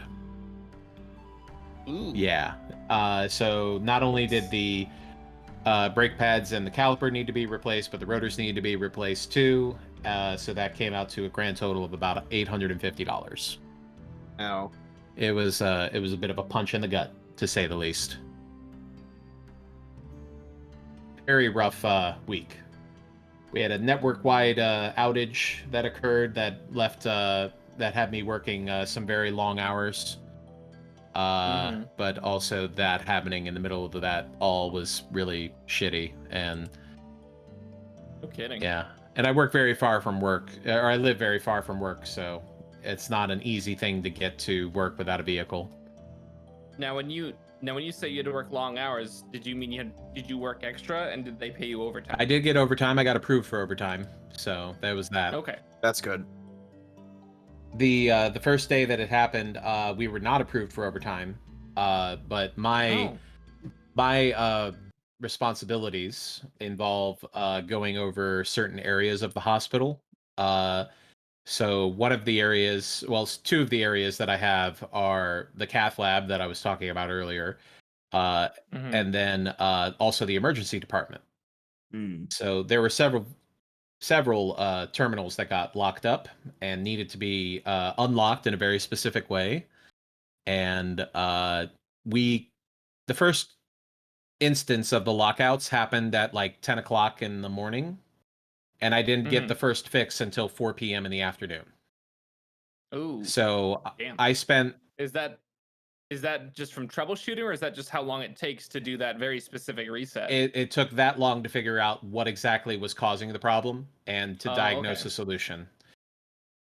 We were on many calls with many people, so I felt very useless because I was very much not involved in the troubleshooting process. I was just in the clean it up process. Right. But once we got the fix, I immediately ran to all of the areas that I am that I have to oversee, and proceeded to get them all back up and running because they were all very important.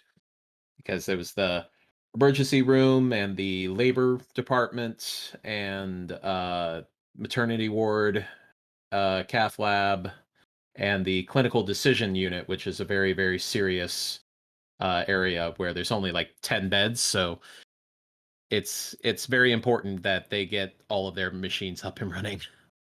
So I did stay over a little bit late than I was supposed to. I just told everybody that I wasn't there and they didn't see me. It was like, I am not here. You don't see me. Everything is happening, remotely by some factor that you cannot see or observe. So, and then the next day I got approved for OT, so we spent more time actually getting everything up and running. But Nice. we're suspecting that we're going to probably be dealing with this for like a month.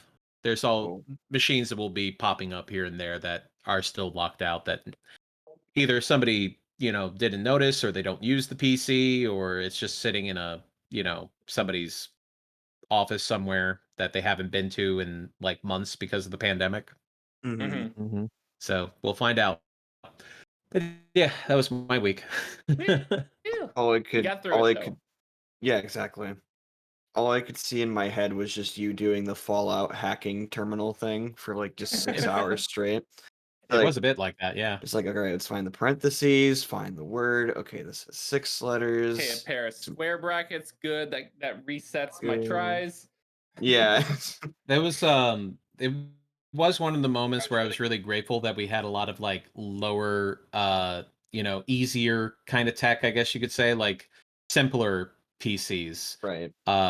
We did have a few older PCs that had more advanced BIOS operations. They insisted on doing a data recovery that we did not need them to do.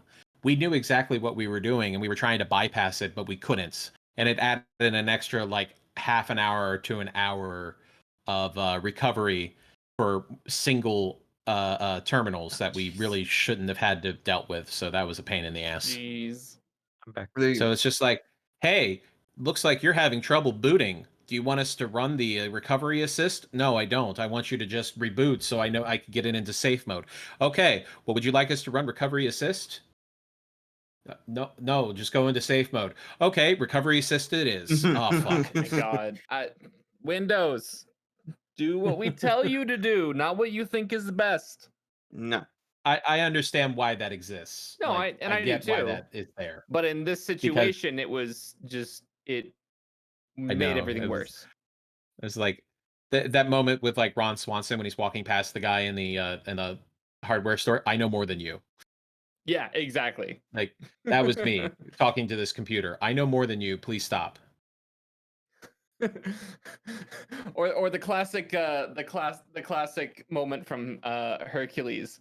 I think you're just forgetting one itsy bitsy teeny weeny teeny tiny little detail. I own you. Just wanted a reason to use that effect. Amy, there you shut go. up. Never. That scared me at first. I'm like, why is his mic breaking at that exact moment? I'm like, oh, wait, it's because of the new mic. You will I never couldn't silence resist. me. All right. Hey, I've got the tools. I gotta use them. Okay. Exactly. Wow. Now you just gotta wait for Jessica to use minor illusion to appear as a god and then start echoing using thaumaturgy. And there I you think I go. have that spell. It's tough to be. It's a cantrip. Or a minor illusion? Or what am I thinking of?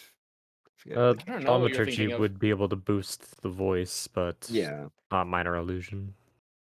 He'd borrow Eldrat's mask many faces and just pose as Buhamut and be like, I own you. Foolish weaklings. Or you could pose as Tiamat. Easily. All right.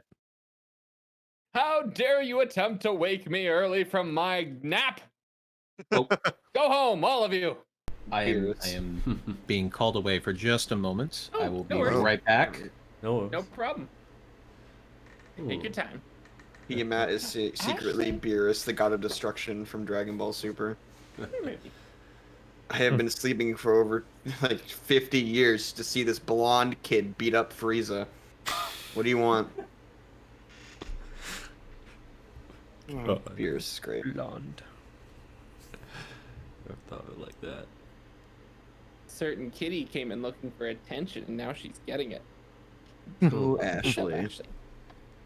My little gremlin.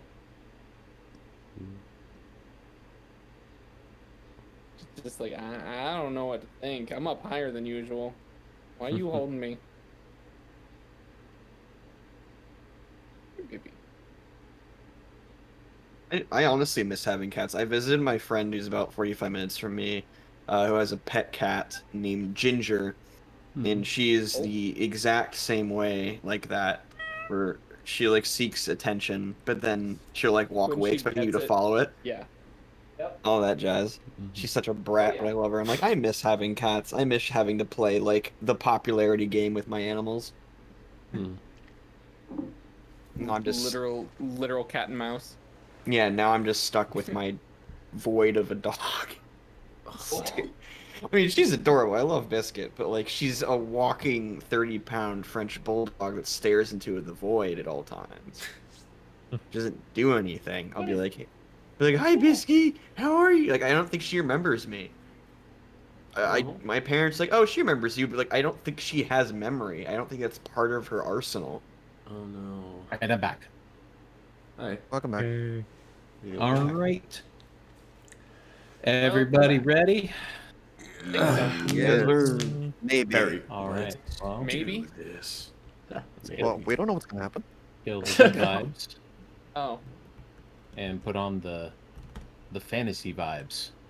Ooh. Adrian von Ziegler's music is always the best. Indeed. Speaking of which, I don't think my music's been going for a while, and it hasn't. I know, I've done that to myself before too. Video pause. Continue watching. Yes or no? Like really? I have my medieval chill playlist going. Medieval chill. Yeah, it's really interesting. It's a bunch of Witcher songs, and then And then suddenly Assassin's Creed. yes, there Now is Assassin's Creed. See, now I want to know what like a combination of like fantasy and lo-fi would sound like. I think Critical Role has been doing something like that. Have they Yeah, really? Critical Role. Yeah. I'll have to Yeah, look they into have. that. They have like that like classic like thumbnail of like the anime kid over like the desk and all that. Yeah. Yeah, the Critical Role has their own version of that, like where it's Oh, that's yes, amazing. there. It's- Chill. Nice. Oh, that's cool, Jester. That's awesome. Yeah, she's like doodling on stuff because she draws a lot, and then they have like their own like I guess semi like medieval lo-fi playlist kind of thing. That's awesome. Nice. All right. So, as the glassy waters sets out onto the river, it's a fairly simple boat, very easy traveling. Nothing is required of you other than staying out of the way of the sailors. Which Eldrath is not doing. He is following as many as he can and just watching what they're doing right now because he's never seen something like this before and he wants to take it in. Mostly what you note that they are doing is that they do work on the sails and the rigging. Several will occasionally dive into the water of the river and return climbing up the rigging along the exterior of the ship, carrying either fish on spears or hanging off of fishing line. The sailors are always in good spirits. It seems that they sing shanties as they work. They laugh and joke with each other. Lots of drinking in the off hours. Just generally very chill dudes. Eldrath will basically just be that curious child and be like, what's that do? What does this do? Why are you doing that? And when they start singing, he'll also use his lyre and kind of just play the tune that they have going. You note, actually, roll me.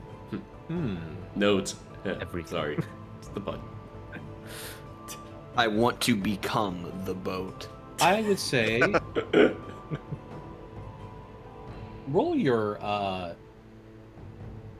lyre, but with intelligence. Oh, jeez. He's Okay, smart. so Oh, he's gonna learn sea shanties. roll intelligence and add proficiency bonus. Yeah, on the roll 20 sheet, Yeah. you should have the ability to do a roll with your lyre, and there's an option for a query, so you can change it to intelligence. Because this is about how clever you are at picking up these things. Oh, okay. I get you. Cool. Okay, then I guess I click. Oh, Okay. Okay. cool. So, Really good roll for me with intelligence. and you do get your proficiency bonus with it as well. So, so as you are observing them as they sing the shanties and work on the rigging and the sails, you note that the shanties are used as a way to keep rhythm as they're moving along. Sometimes the shanties would be very long and drawn out because it would seem that the sailors need their breath to work, and sometimes they're a little bit faster, a little bit quicker if it's light work, just to kind of help pass the time. There's always one person who seems to lead off the shanties. He is fairly popular amongst the group. He definitely has an air about him. He doesn't have any musical instruments with him, but he sings heartily with a full chest and makes sure that everybody can hear him across the entirety of the boat.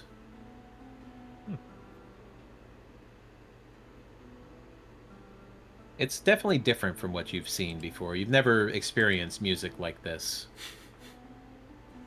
Eldrath is enthralled. If that's the right word.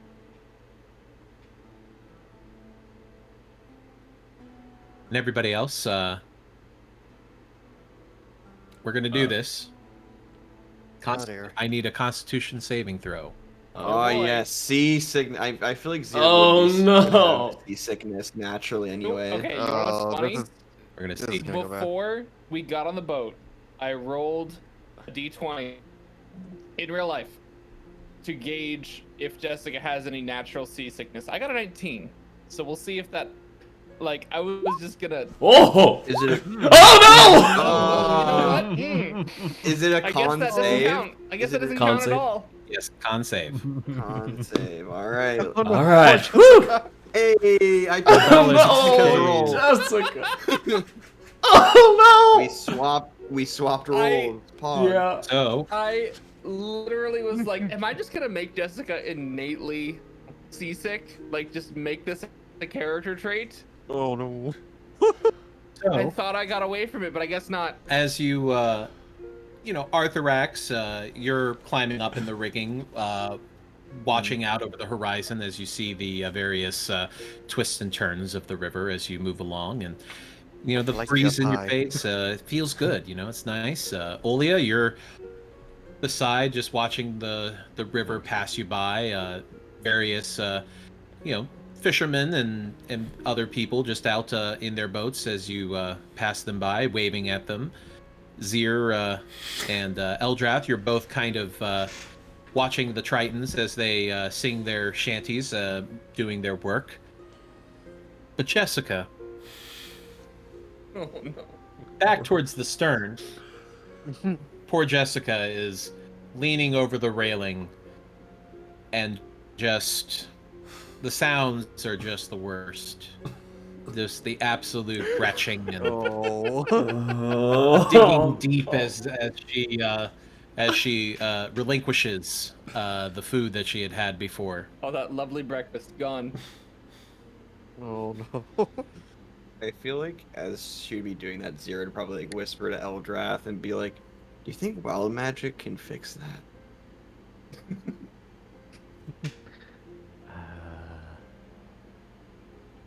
I think it's what's causing it. Oh, I didn't think of that. And they really say life is a dice roll. Is that meta in my game? How dare you? Pulls out the broom. He's like, "Hey, did you just met up? Hey, Your next nat 20 is revoked. you get an anti-nat 20. Whenever you roll nat 20, you have to re-roll it again. If it's another nat 20, it's nat 1 automatically, because We've fuck had you. 1, 2, 3 nat 20s this game so far. 2 nat 1s. Two of Yeah. them were Eldrath. Yeah. Oh man. So the first day of travel goes by relatively easily, as Captain Zehab takes a chance to walk over to Jessica as she's in between, bouts, shall we say? Mm. You all right there, lassie?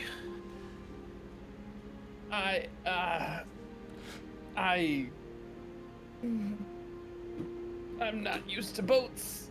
Sorry. Hey, you get used to it. You get a little bit of seawater in your gut, and next thing you know, it all goes away. You just take some time. That's all. Okay. Thanks. It kind of slaps you on the back as you feel something shift inward. And it just. I'll leave you be. Try not to get it on the deck if you can. Oh no. This is horrible. So the next day, since everybody else passed the DC, except for Jessica, I need only Jessica to roll a Constitution save Oh. to see if Phew. it's a one and done thing or Eh. you're a little queasy.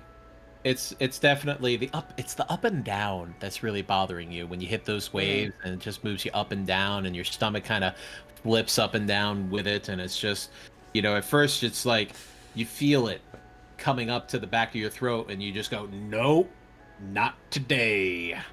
Not And just again. force it back down. Ugh. But as you're traveling along the river, there are some points where you come across a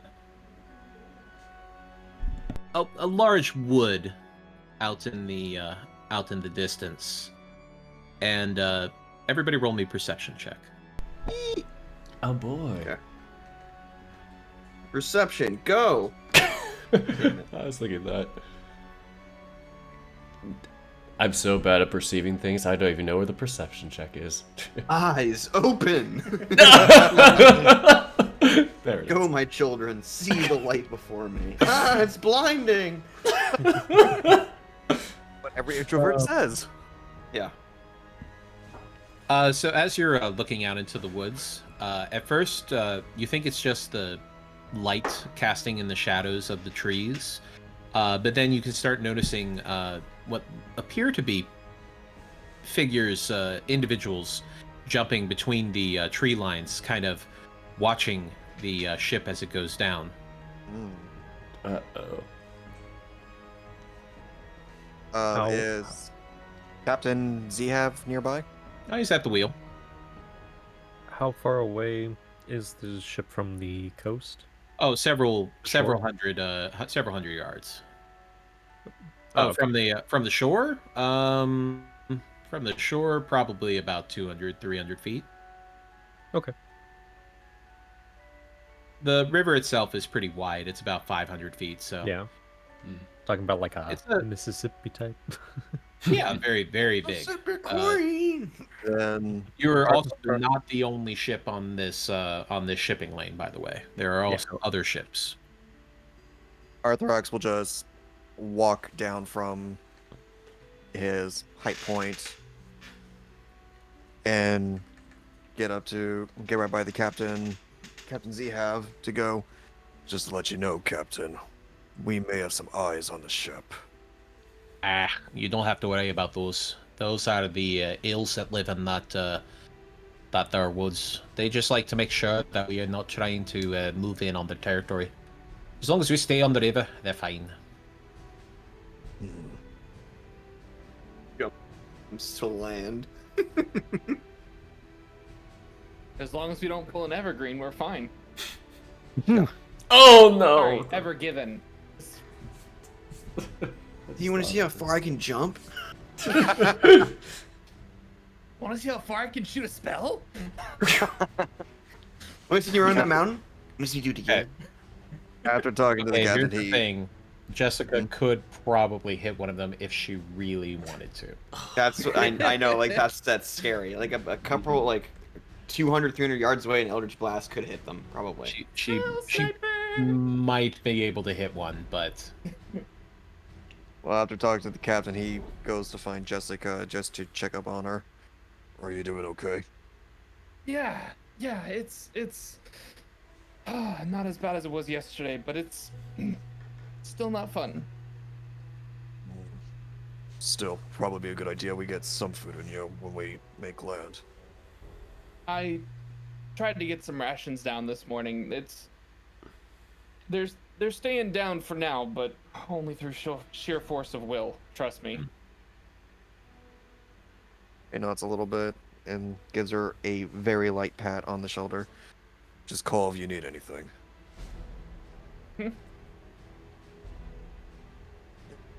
Just across the ship, like a bucket.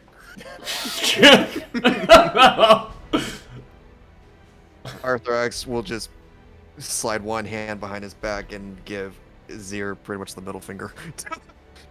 This spider equivalent of the middle finger. What? How many fingers does a spider have? It doesn't have any, does it? These are questions that are best left for the experts. That's true. That's true. And then he heads back up to his viewpoint.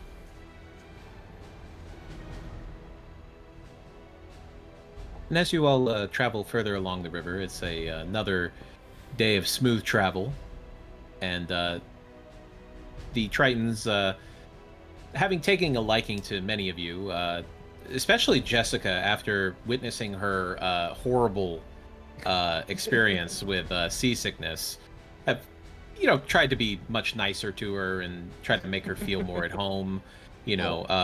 They offer her a lot of some food and some grog to hopefully help settle her stomach. Several of them try to avail you of the several stories that they have heard along the way, various tall tales of mystical sea creatures out in the middle of the Sea of Swords that they have traveled. Mm-hmm. But otherwise, go ahead. Oh, I was just, Jessica will probably take any chance she can get to not be focusing on the moving waves and the up and down motion. Anything to distract her, really. Although she'll probably keep it to just light sips of the grog. Doesn't want to go too overboard. Figuratively or literally.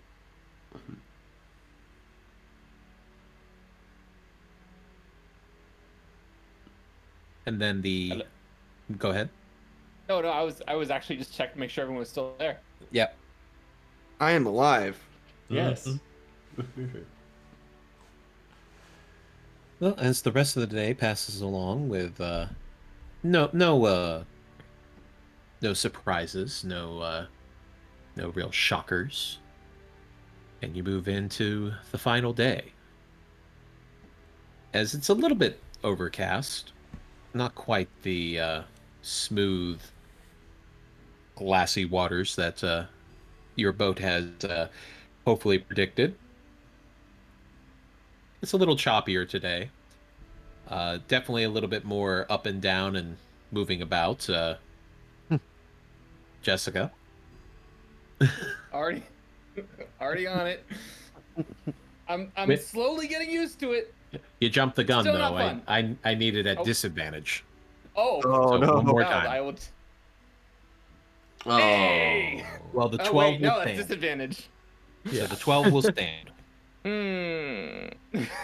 Oh no. Yet again, you feel a little bit queasy, a little bit ill, but you hold it together. Mm-hmm. So you all note that Jessica may be having a bit of a day as she lays down on the side, on her side with a cloth over her eyes. Zir will go over to Jessica. She's just be like, I don't know exactly how all this works, but I wonder if you need anything, catnip may help with that seasickness. I'll pass, hon. I think this was the last day we're doing this. I should be fine once we get back on solid ground, but thank you. Okay.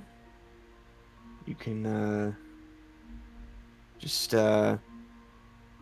be okay. We're almost there, I think. Yeah. Whee! We made it. And as the rest of the day goes on, the weather starts to clear up a little bit of sun points out. No rain, thankfully, no heavy winds or anything like that, but still a little bit of a choppy water. But as the glassy waters turns a bend in the river, the large bustling metropolis of Baldur's Gate comes into view. High above the river, resting over a prominent bluff, Baldur's Gate is sprawling and visibly divided by walls. Up high on the bluff, you can see several mansions and a sturdy stone keep where the government operates, assumedly. In front of you, as you're coming up to the harbor, you can spot several smaller buildings with signs and people milling about and carrying packages. Beyond the wall, as you're approaching, you can see sprawling, smaller homes, more jam-packed together before the wall suddenly overtakes them. As Zehab calls out to the sailors, and they start to trim the sails and prepare to dock, as deckhands signal the ship in and among the traffic. With practiced ease, the sailors manage to bring the glassy waters into rest at the dock as ropes are tied off to post to hold it into place. Zehab orders everybody to move the gangplank out, and as he does so, several of the other Triton sailors start to gather your belongings, as well as your horses. Yay. Awesome. You might be having a bit of trouble with the horses, if I'm honest, though. Need my help? See, the problem is that the most of the paths throughout the city are too small for horses. But that said, it is likely that you might be able to get somebody to move them for you, or even purchase them. Mm. But you stable area in the town that we could probably put them in. I think you misunderstand. There are no horses, no stables, no cattle, nothing inside the city. Mm. They don't allow it. Well, don't we need these horses if we're going to be using them for what we need? Zehab kind of shrugs at that. This is not my problem. I was paid to get you here, and that I have done. Arthurax just sighs, but he puts more of his focus on making sure Jessica is doing okay. She is wobblingly making her way down the gangplank, sighing in relief once her paws touch solid earth once more. There you go. Take it easy. Yeah. So we may have a little bit of a problem. Oh, what's up? Seems horses are not really allowed here.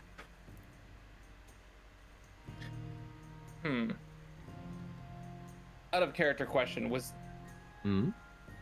is there... He said that there might be a place to sell them. Does that mean there are like farms and stuff around the city? Roll history for me. Okay. We'll see what you know about Baldur's Gate. A bit. Okay. You know, Jessica, through your experience with your father's company, that Baldur's Gate is a bit odd. There aren't any roads that go around the city. They only go through the city. And as part of that, Baldur's Gate doesn't allow wagons, pack animals, horses, even dogs into the city. The streets are very narrow, steep, and slick from rain and from, various environmental moisture from being next to the river. Heavy wagons would not be able to traverse them. It would just be impossible. Right. So what they like to do is that most of the goods that pass through the city are unloaded in the outer city and sold off. Most traders, including your father, would actually bring items just to the gates, unload, and then go off and head back the other way after loading up with new stuff.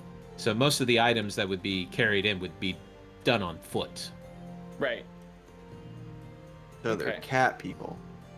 So there are the outer city is definitely more of the agricultural area, shall we Right. say?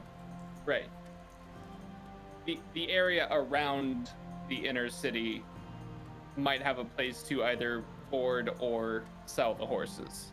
Yes, but even then, they're not going to be easily transported through the city. Right.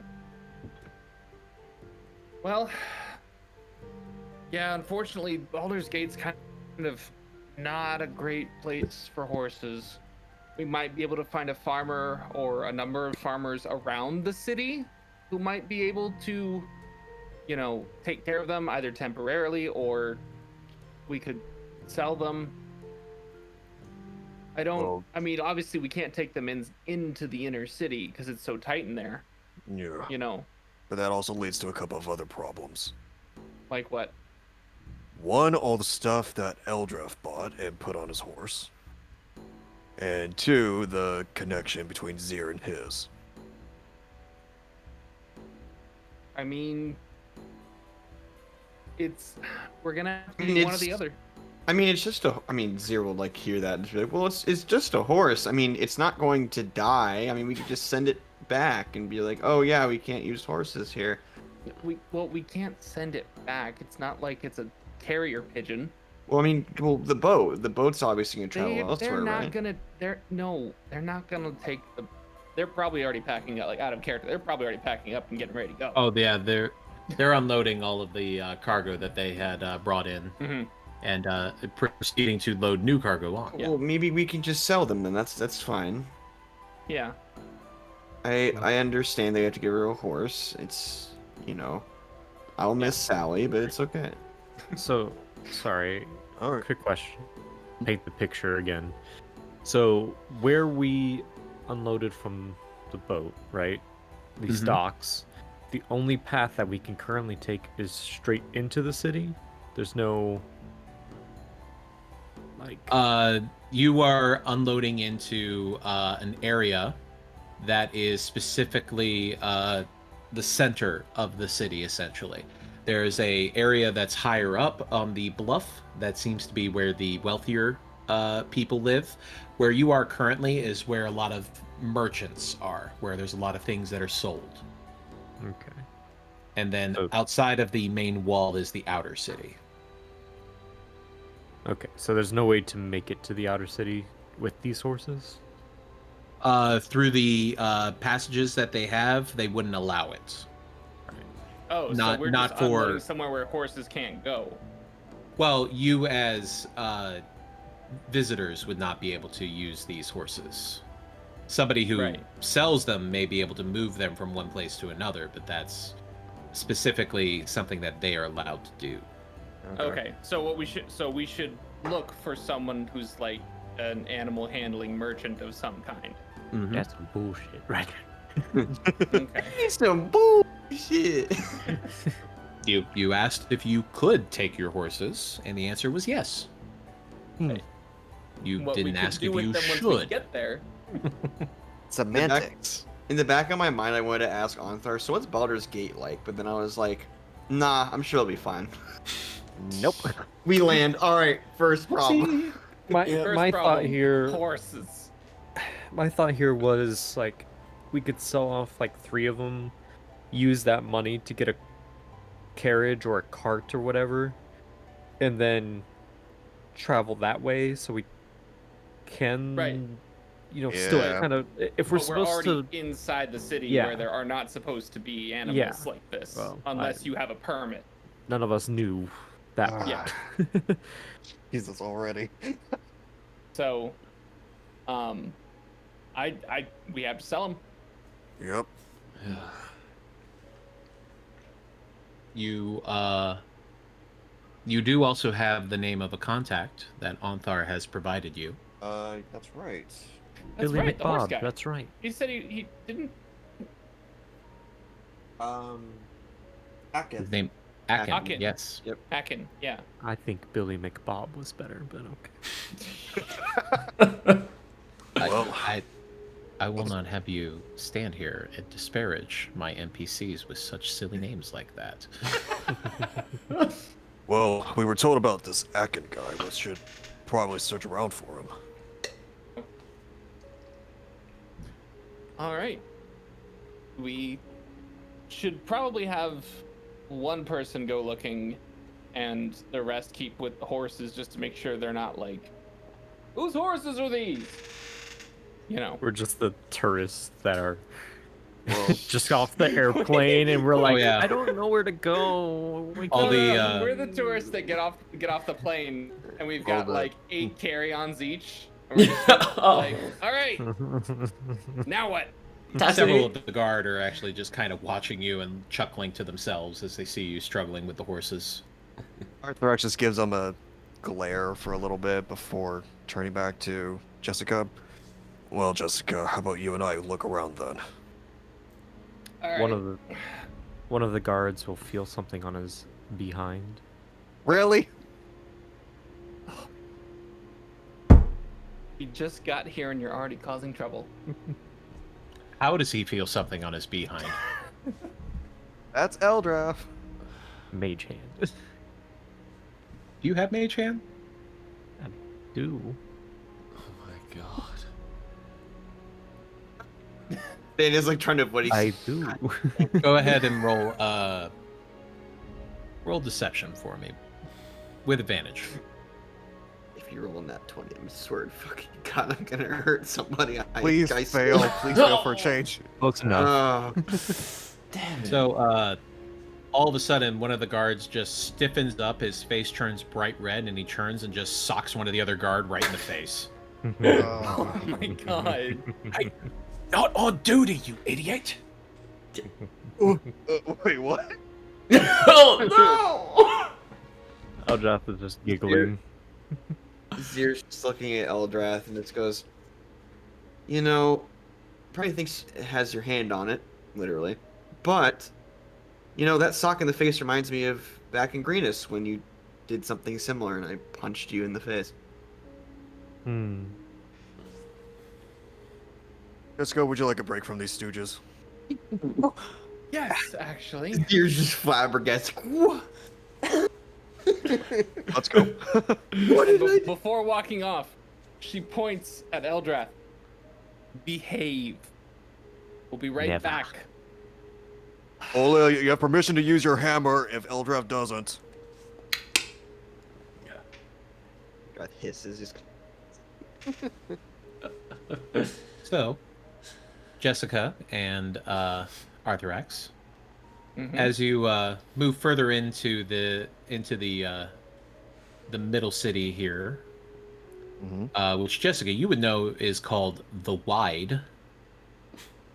So, Most of the narrow. traveling through, there's a lot of different merchants that are selling all sorts of different items. It is definitely a trading hub, being on the tradeway as well as being on the Keonthar River, which is a major shipping lane.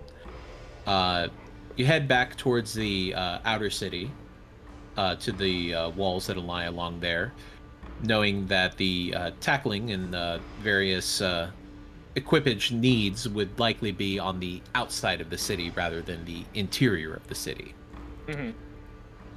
And stepping through the gates, you find several stables and storefronts, various different types. There's more wagons and various livestock out here. Lots of yelling and shouting as people are trying to make arrangements for sales. Some people are, trying to negotiate their pricing, and you can kind of tell that there's a little bit of price gouging going on. I think that you can tell that a lot of people are aware that they kind of got people by the short hairs on this one, seeing how they can't go through the city with their wagons. It's like that last gas station before getting on the interstate. Pretty much. It's like They an know extra exactly. $1 per gallon because they know you can't not top up if you really need it. Well, this is gonna be a fun finding. But All as we you're, gotta do- can I get a investigation check from both of you? E- 1 second. fun. Oh. Eh. Arthur X, you're a little bit distracted by the sheer number of people, noting that several of them are not guarding their purses very well. But you're maintaining. You're holding back. You know, you got a mission. You know I'm this. just in my head going, I'm not as bad as half here. I'm not as bad as half here. But Jessica, Yes. you find an equipage business with the name Akin Celebon written across the side, and There we go. standing in the open space where there are several horses as well as wagons and rope, netting, chains, wheels, all sorts of things you might need for repairing wagons and such. There's a man that is working, trying to tie some knots in some of the rope to make a new netting. As he sees you approaching and looks up. Oh, hey, I'm welcome to my shop. How can I help? I got lots of things that you might need if you're looking to do some long distance freight travel or anything like that. Hi there. Actually, we were sent by a certain, I'm forgetting his Thar. out of character. I remember his first name. I don't remember his last name. Froome. I thought Froome. What was it? Froome. F-R-U-M-E. Anthar Yes.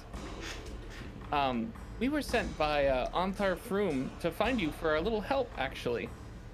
Oh yeah, I received a message the other day saying that they would sending a few people here. It was a little vague. They said you were looking for work as guards or something. Yes. We are actually acquaintances of Anthar through one of our party members, and we were looking for work, and he sent us your way Oh. to see if we could help out some. Well, I don't really know. I'm not really involved in hiring people like for guards and stuff, but you know what? I do know a few people that could be looking for some work. I understand that there's a big caravan that's scheduled to go out in the next few days, and there's Really? already a couple of people that have already signed on. They're always looking for new work. People to either help with the horses or to guard, against the bandits and such. Usually it's pretty safe work. It's pretty simple stuff. I mean, if you're up for it, I mean, he kind of looks over Arthurax and says, I mean, they're always looking for strong guys like him to do some heavy lifting, and kind of looks at you and, I'm sure that they could find some help in the kitchens, maybe. I don't know what you do. You don't seem that strong, if I'm honest. No offense. None taken. I'm more on. Mind crushed. Jessica is just so slightly holding her tongue, but she He- is politeful. He pats her on the shoulder and goes, No, as no. as She'll Wanna keep talking? she'll wave her hand. It's okay. It's okay. I'm actually more on the bodyguard side of things myself, and she kind of gives her staff a little twirl. I have my own ways. She just gives us a pleasant smile. Trust me, you don't want to deal with her. Right. Okay. Well, yeah, I'm sure I could introduce you to a few people. I mean, I'm happy to vouch for you. If Anthar thinks you're good people, then I'm happy to put in a good word for you. Fantastic, thank you. We actually do have 3 more in our party, and actually we could use your help with something. Yeah? My colleagues and I didn't realize that the seaport for Baldur's Gate was in the inner city, and we brought our horses along with us. Oh, yeah, that's a problem. Yeah, we were wondering if there was any way you could help us out with that. I mean, I could probably arrange to have them, moved out of the city. Were you looking to keep them? I mean, if you're going to be with the caravans, you'll be traveling with them, so you won't really need your own horses, I suppose. But I mean, I'm sure Yeah, we could arrange that. Right. I don't think we need to take the horses with us. So if you have any need of them, or if you happen to know anyone who could use some strong horses, we'd be happy to negotiate with you to see if you'd want to take them.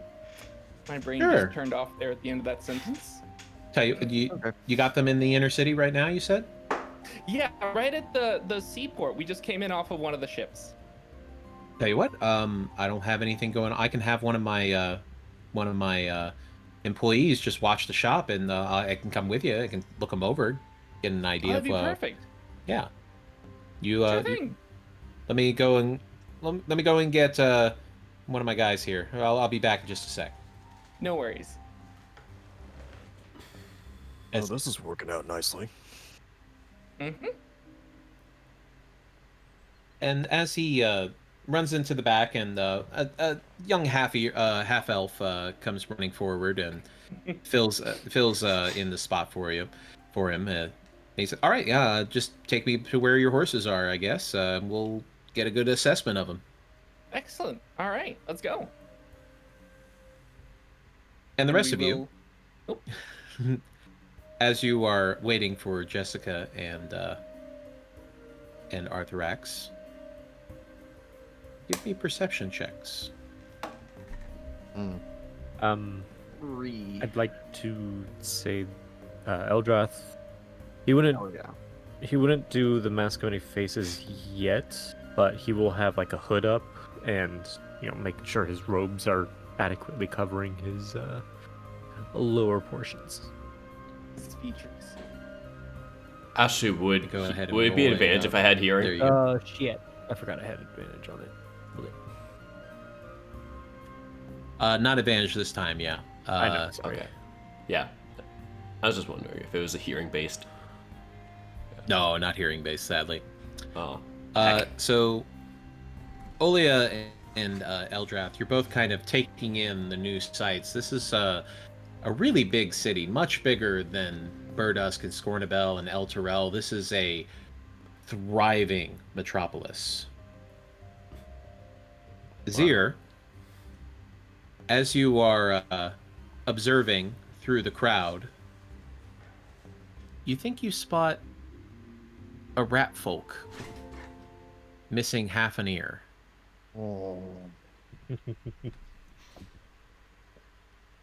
Here we'll look towards Owen and Eldrath just say, "Excuse me one moment. I have to play cat and mouse," and he will walk towards Happier.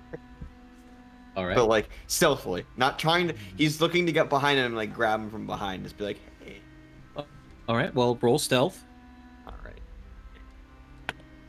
Ooh, Ooh, good. nice, nice. Good. You're able to move through the crowd fairly easily. Half-ear seems to be not noticing anything. He's kind of looking around for other things. You note.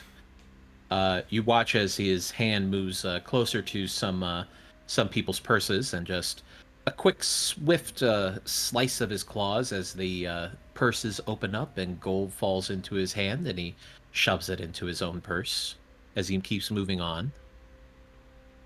As he's doing that,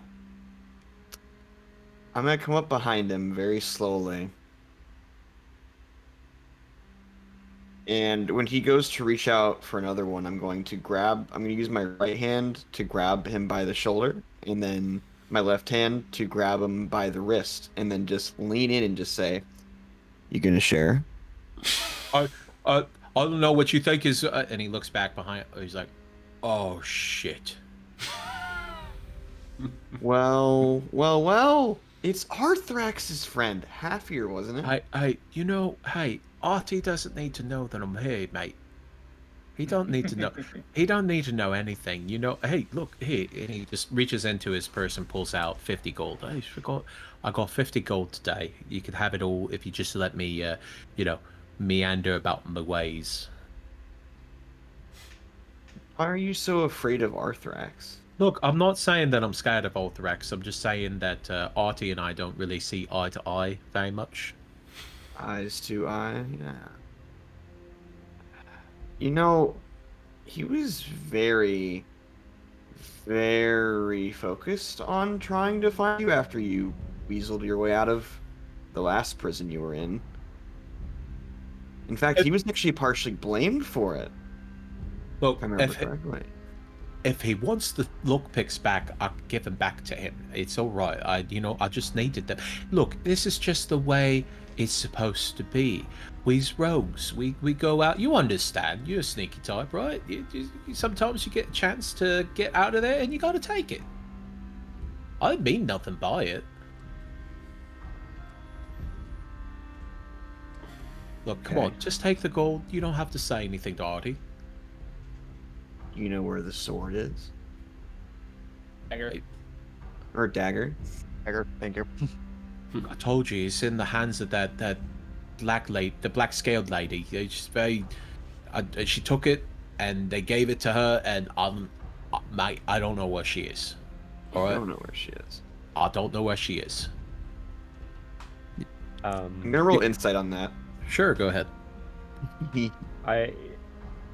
Would you say that that Zier's about 120 feet within? No, probably farther. I would say definitely further away. Yeah. Dang. You get the feeling that he may not know exactly where they are, but he might have an inkling. You're just gonna lean in a little bit further. Kind of similar to what Hawk did. Actually. You're like, you know... Mate, what's that smell? Is something come off of your clothes or something? I don't know. It's the smell of bullshit. I know, it really doesn't smell like bullshit. It smells like weeds or something. Listen.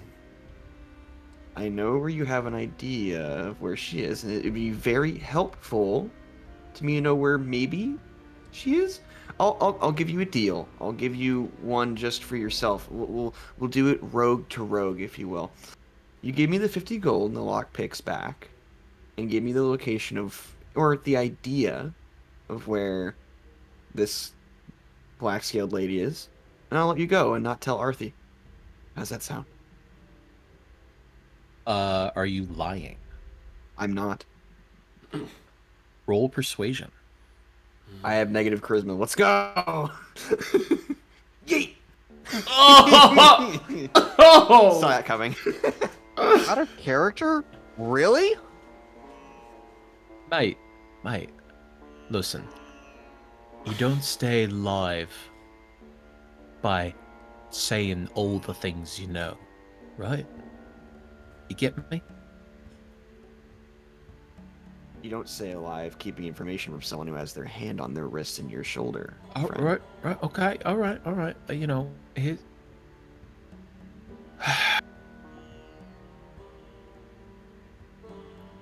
she may be on her way here. Oh, so she's... Oh, okay. That's all I needed to know, you'll say with a quick little smile. Now, the lockpicks and the coin, please. Oh, mate, come on. All right. He hands over the thieves' tools and the 50 gold to you. He will release his, he will release the grip on his wrist and just go, see, that wasn't so bad. Listen, if I won't let Artie know that you're here. I will make sure that you can mingle about and get 50 more gold. Just next time, please don't meddle with the people that we aren't necessarily... Put it this way, don't mess with cultists. Really don't. Because if I see you messing with them again, or if I see you again in general with them, you'll be looking towards me, I say as I'm behind him, talking from, the back of his neck. Right. Got it. Perfect. And he will gently tap him on the back to give him a little shove. Say, off you go now. Pleasure And doing business. As soon as you let him go, he runs. As he should. What's your passive perception? 15. Okay. How much gold did you have on you? Oh, you son of a whore. I had 239. Go ahead and mark off 100 gold. Nice. Oh. Karma. Well, 100 and then add the 50, so he only Yeah. took 50, or okay. So He you got a you net have gain net of loss of 50. 50 gold. Yeah, he got a Okay. net gain of 50. All right, that's fine. I rolled sleight of hand for him, and Of course. rolled a natural 18. All right. Oh wow. Yeah, No so- problem. On He top will- of him being a thiefy bitch. He will put the gold back in his pocket and see, or feel that it's much lighter than it was before. Huh. Well, good thing I don't care much for money. I'm still gonna break his wrist next time. He's just gonna walk off and then come back to Eldrath and Olia. Oh, how did it go? Oof.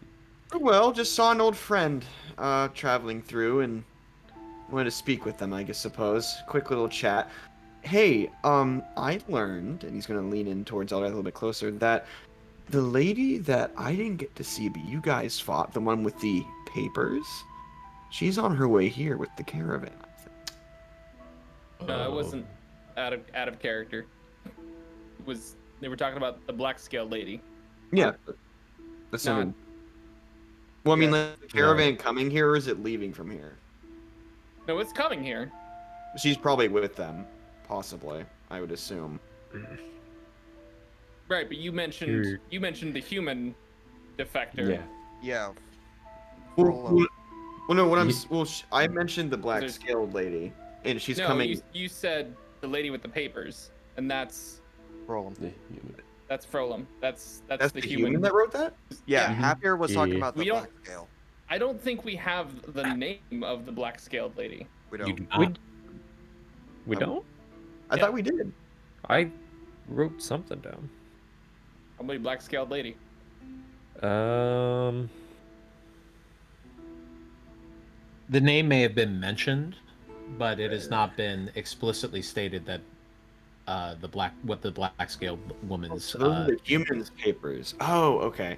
Yeah. I- So the one that ran away from you is coming here as well.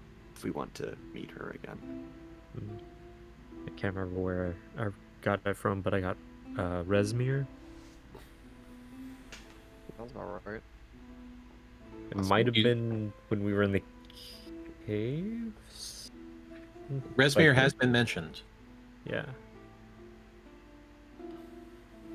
so you can make that assumption if you'd like, but you do not have definitive proof that that is their name.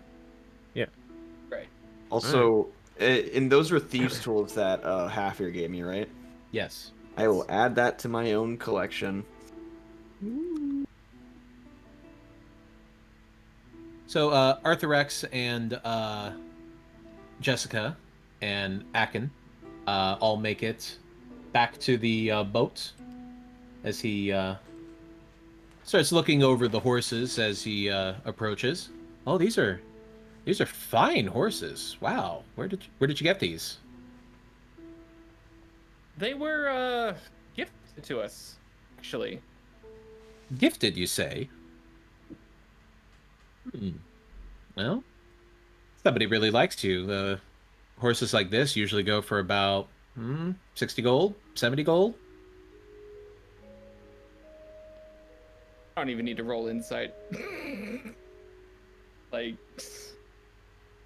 But again, as Jessica with her back knowledge of, the trading stuff, the experience she did have going with her father on his trade routes, she's aware that they're probably worth a lot more than that.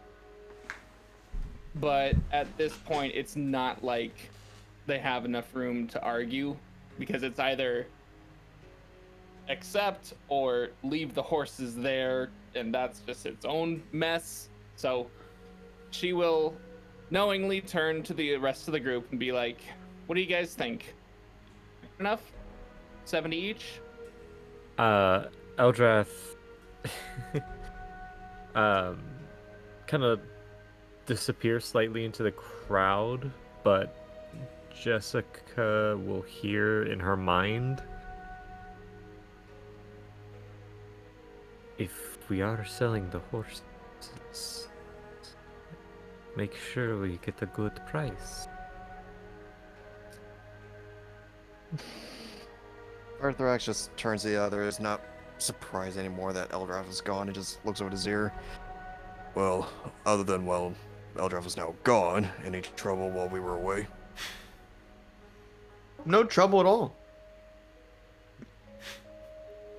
Well, that's good. Since I'm gonna everyone's- force a deception roll on that. I mean, technically there was no trouble, which is why I It's said still a that. half lie. It is a half truth. That is still counts. Okay, fair. Also, it is about that time. by the Oh, way. wow. Oh, It is, yeah. Now your negative charisma doesn't matter. So you can roll insight if you'd like, Arthur X, to see through that lie. I am gonna attempt. Damn it. No. Looks like it's pretty boring in Baldur's Gate. Alright. That's good at Since least. since no one seems to be responding, I turn back to Akin and say, "Yeah, I think that'll work. They need to go somewhere. I don't think it's any point in." Well, know. I said they're worth about 60 to 70. That's not what I'm buying them for. I could do about 30 gold apiece. What the? That's when Arthrax steps up and goes, 30. Oh no. The haggler. Yes. I'm You just gonna- see how well these horses are. You just said they are good enough for about 60 to 70 gold each, and you want to give us 30. Well, I gotta make some money off of it. You understand? I'm a businessman. You're also being very disrespectful on these horses for even thinking of such a low price. But- Let's do more 50. Out of character, but I what was expecting him to persuasion? go like 80 or like Hazel? no 100. My poor Sally's worth so much more than half the price. Flips hair.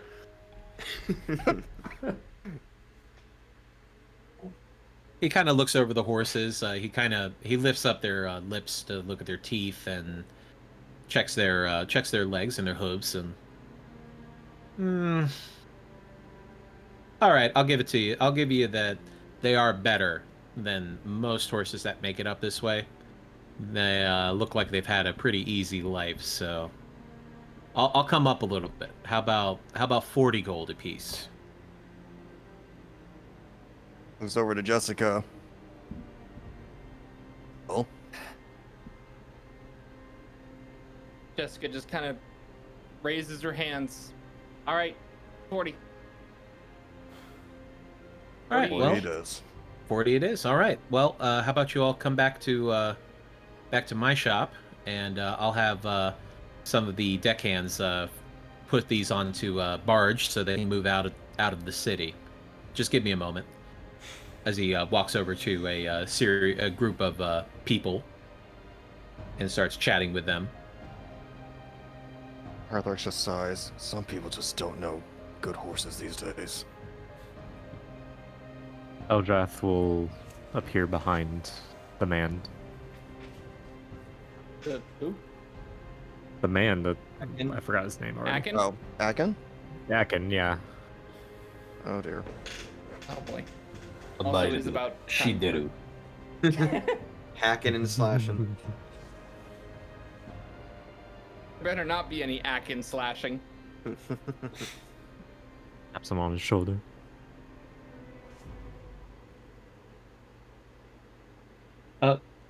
As he turns around and looks at you. Oh, hi. Are you? Hi. Oh, you're with the others. Yes. Can My I help you? friends, they changed their mind. These horses are worth more. I mean, a deal's a deal's a deal, my friend. There was no written form. Word of mouth can be so fickle, yes? I'll have you know that a verbal contract is binding in Baldur's Gate. Well, where's the proof in that? You can tell Oh us my God. whatever you want. We know your game here. Now, you'll give 100 for each. Oh. I was just joking. Out You of better character. pull out another one of them nat 20s for this. Alright, can I like? If you think this is gonna, God. He kind of smirks a little bit and leans into you a little bit and whispers, "You might want to watch who you try to strong arm, dragon." Ooh. Oh, there it is. And you might want to watch who you're talking to. Oh, my Oh, God. I'm talking Is he to human? people who are needing me to help them get work. So 40 is the number, and that's what's going to be paid. Do any of us even take notice that Eldraff is even near him? You can roll perception if you like. I'm gonna fucking See if you can hit spot him him. over the back of. No! Fuck. Oh! Wait. Ah, Wait for it. that Oh, was disappointing. Arthur X, you spot him as you look back over to Akin to see what's taking so long. God damn it. And he starts heading over there, grabbing Eldraff on the shoulder. Eldraff, what are you doing? Hmm? Oh, Arthrax. Good. Your friend and I were just having a conversation, but I don't think it's going anywhere, wouldn't you say? Of course. Just a reminder. Gotta be careful in this city, alright? Not everybody is understanding as me. So watch yourself. Absolutely. Eldrath will hold out his hand to shake. As he reaches out and shakes your hand. Eldrath is gonna pull him close so he can whisper into the ear of the guy. my God! Can we stop with the intimidation tactics, Hold on. please? And he'll just whisper in his ear. You have very beautiful eyes. I hope you know that. And as he's saying that, I'd like him to try to cut his purse from him. Oh, on! What are you fucking doing? Your people are horrible! Why? Sleight of hand. Can I do another I perception can't check? watch. Can I? Please, I just. Oh.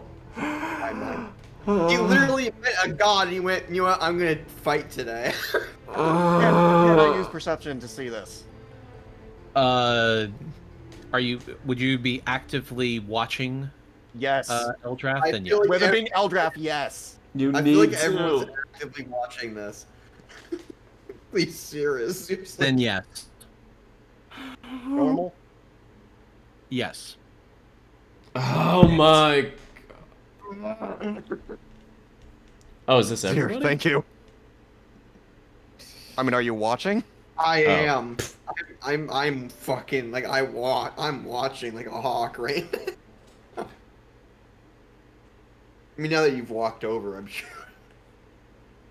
As you reach your hand back, Akin grabs your wrist. I saw that coming.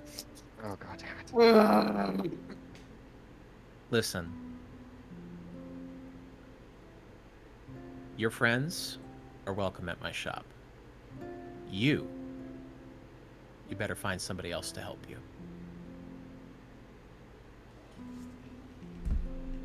As he pulls your hand back with a jerk and starts heading back towards the outer city.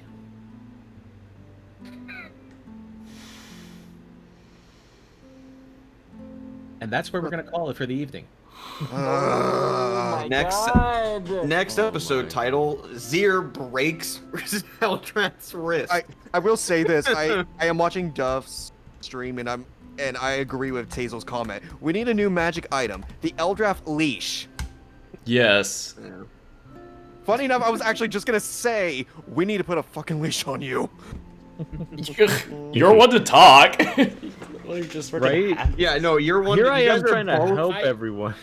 You guys are Y'all okay. getting Listen, there's a difference between helping and going, "Hey, do you want to get arrested if I fix this stack?" Hey, do you want to put our entire operation at risk?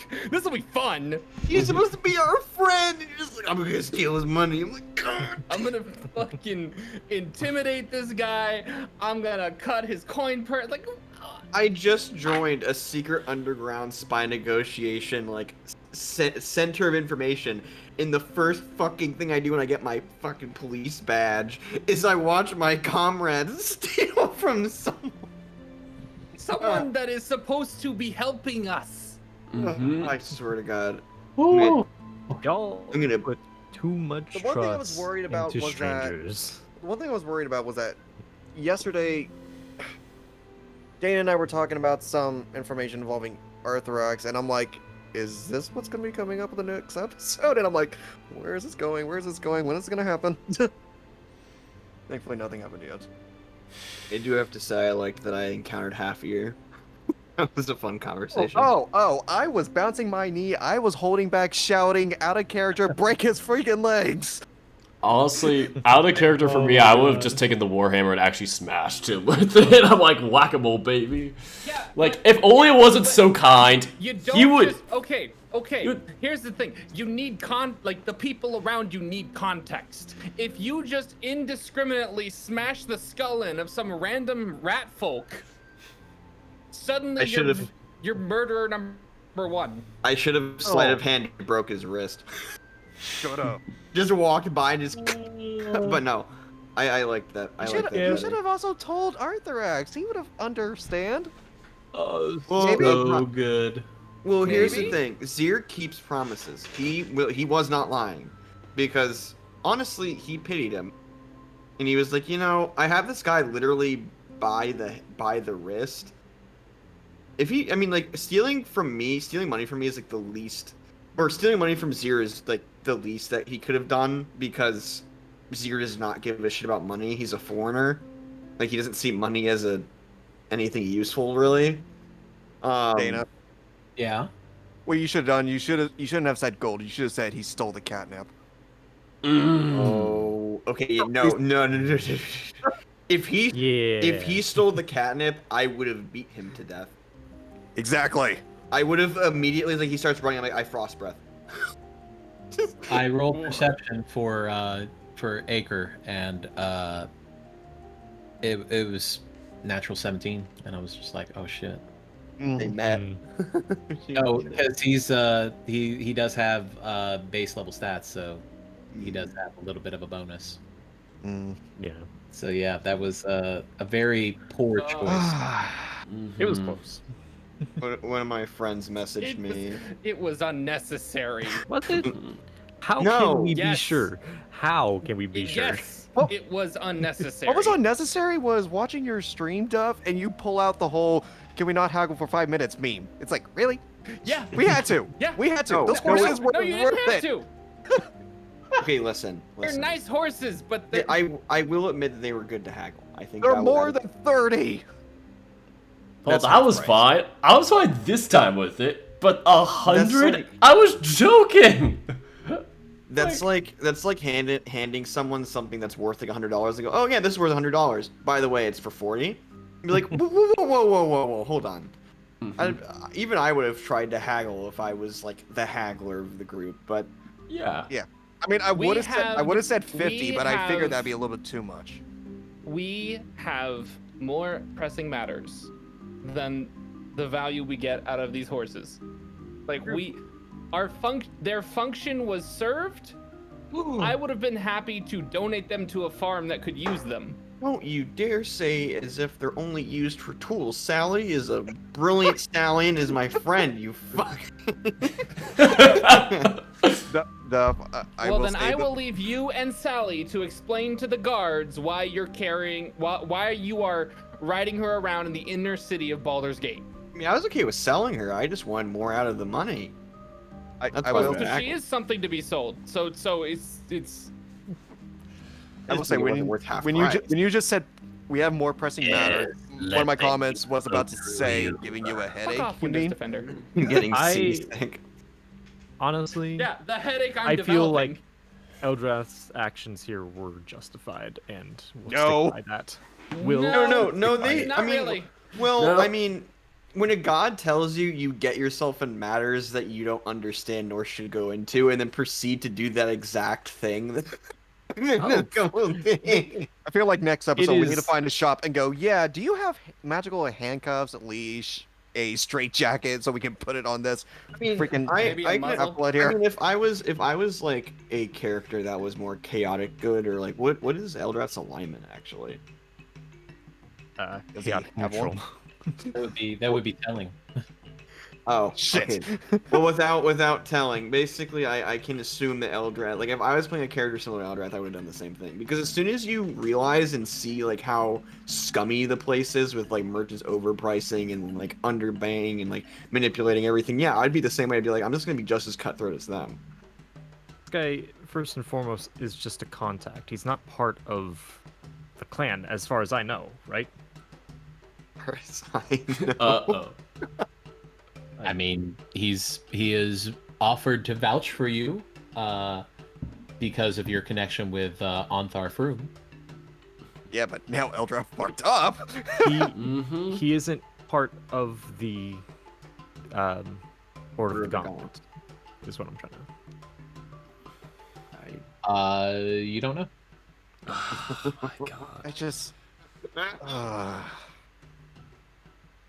Well, that was an eventful ending there. Wow, that was Yeah. not where I thought that was going. If I'm honest. Yeah. I don't think No. anyone was expecting it to go that No, way. I definitely did not do. I did not expect to encounter half ear here. I did not expect him to move so quickly, but makes sense. If I could bounce Yeah, you y'all, I would.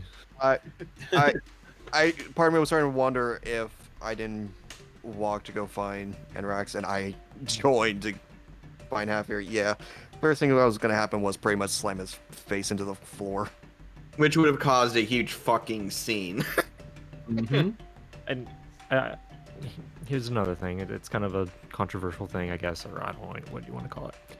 And this is nothing against you, Dana, obviously. Yeah. You are telling the story as you have written it. But if we're just gonna mosey on through without taking, risks or challenges every now and then it's kind of like, okay. Like if we're doing a one shot, honestly, yeah, I'll be like, okay, we've got our path, we got it, we got to go through it. Sure. No, I am trying to play a character. You're and this fine. character is complex. Oh yeah, no. And Oh, we're not hating the. we're hating the character. Yeah. Yeah. I don't even hate Eldrath. I Like- like Eldrath. I'm just finding it funny because it's just like, I mean, I enjoy Eldrath's character. Trust me, I don't hate Yeah. him in any regard. Oh, I'm always just too kinda late to I notice, just but find it funny. I'm always just like, oh my god, like the problem child, if you will. Yeah, we don't hate him at all. We're just laughing and just going, "Oh God, how do we counter this? Because no Like- matter what we do, he's gonna get us in trouble." Ah! God, Here's the funny thing. When you said problem child, y'all don't know how old Eldrath really is. Oh, I know. I just say problem child. Oh, isn't at this point, it doesn't Yeah. matter how old he is. He is being the problem child. it? He's just not allowing people who have a quote unquote higher status be able to just do as they will. Laughs in omniscience. Oh Yeah. no. I mean, it's a fair thing. It's just the, like, it's fair to be like, yeah, Pick the your Scorpion's battles, man. authority. I did. Well, he did. He hasn't done anything like that until now. Like, he hasn't done anything like that level. He's fucked with Zir, yeah, but like he hasn't like been like, yo, I'm just gonna fucking steal this guy's money. I'm gonna jeopardize the entire operation. I will say this though. One good thing came out of this entire episode. Well, one that branches out into a few parts. Oli and You got Jessica. Oli and Jessica got some sleep. Well, in Oli's case, a drunk party before sleep. Lot of sleep. Zir, woo, got laid. We don't know what happened. I don't. We faded to I black. got too high to bother. And yeah, Arthrax got laid. Yay. Yay for you. Yeah. Good for you. Yay that for the note- spider. I was trying very hard to be clean-minded when you were going, oh, he needs your help with a squeaky door. It's like, Squeaky bedroom door. Okay. That's what you call subtle. yeah, Yeah, air quotes subtle. I was playing along from what Hawk was. Anyway, thank you everybody for tuning in to this very eventful session. I'm gonna find somebody to raid. Does anybody have any ideas? None here. I may just disperse. I haven't really I decided head yet. off too. Well, I saw that Caswolter is playing Prince of Persia, the original. Oh, that's right. Oh. He did that for a community challenge. To see if you'd play it or not. I do like that game. That is a good game. I think that's a good one to end it on. We'll go ahead and send it over to Caswolter. Sure, why not? As for me, I'm going to go ahead and just turn off and head off. I hope you all have a wonderful night. Please show your support to our lovely, lovely Dungeon Master, Dana. He deserves all the support. Yep.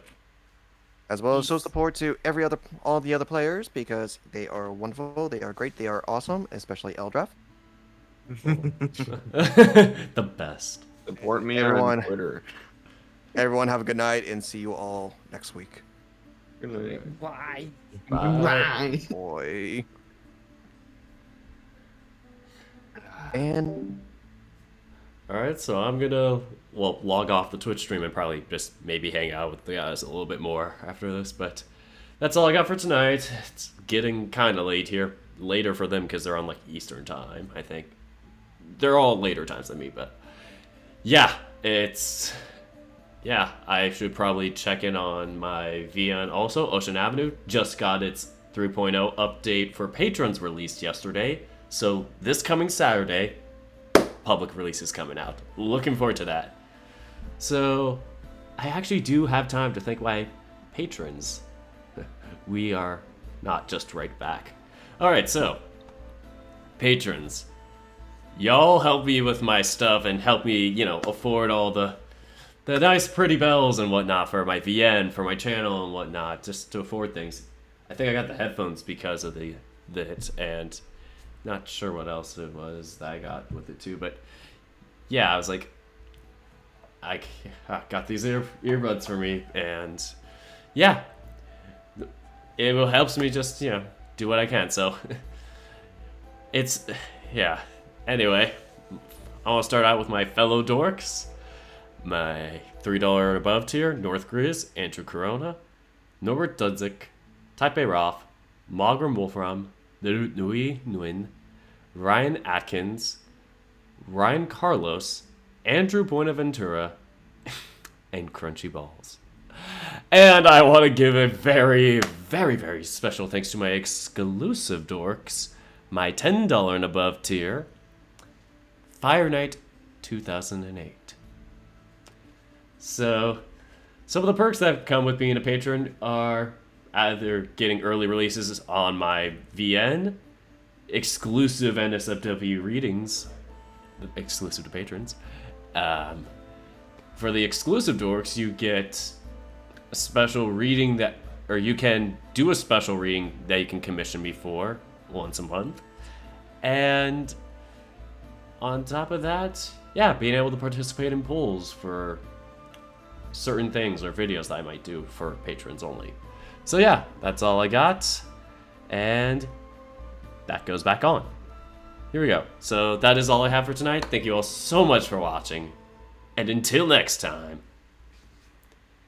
take care, guys.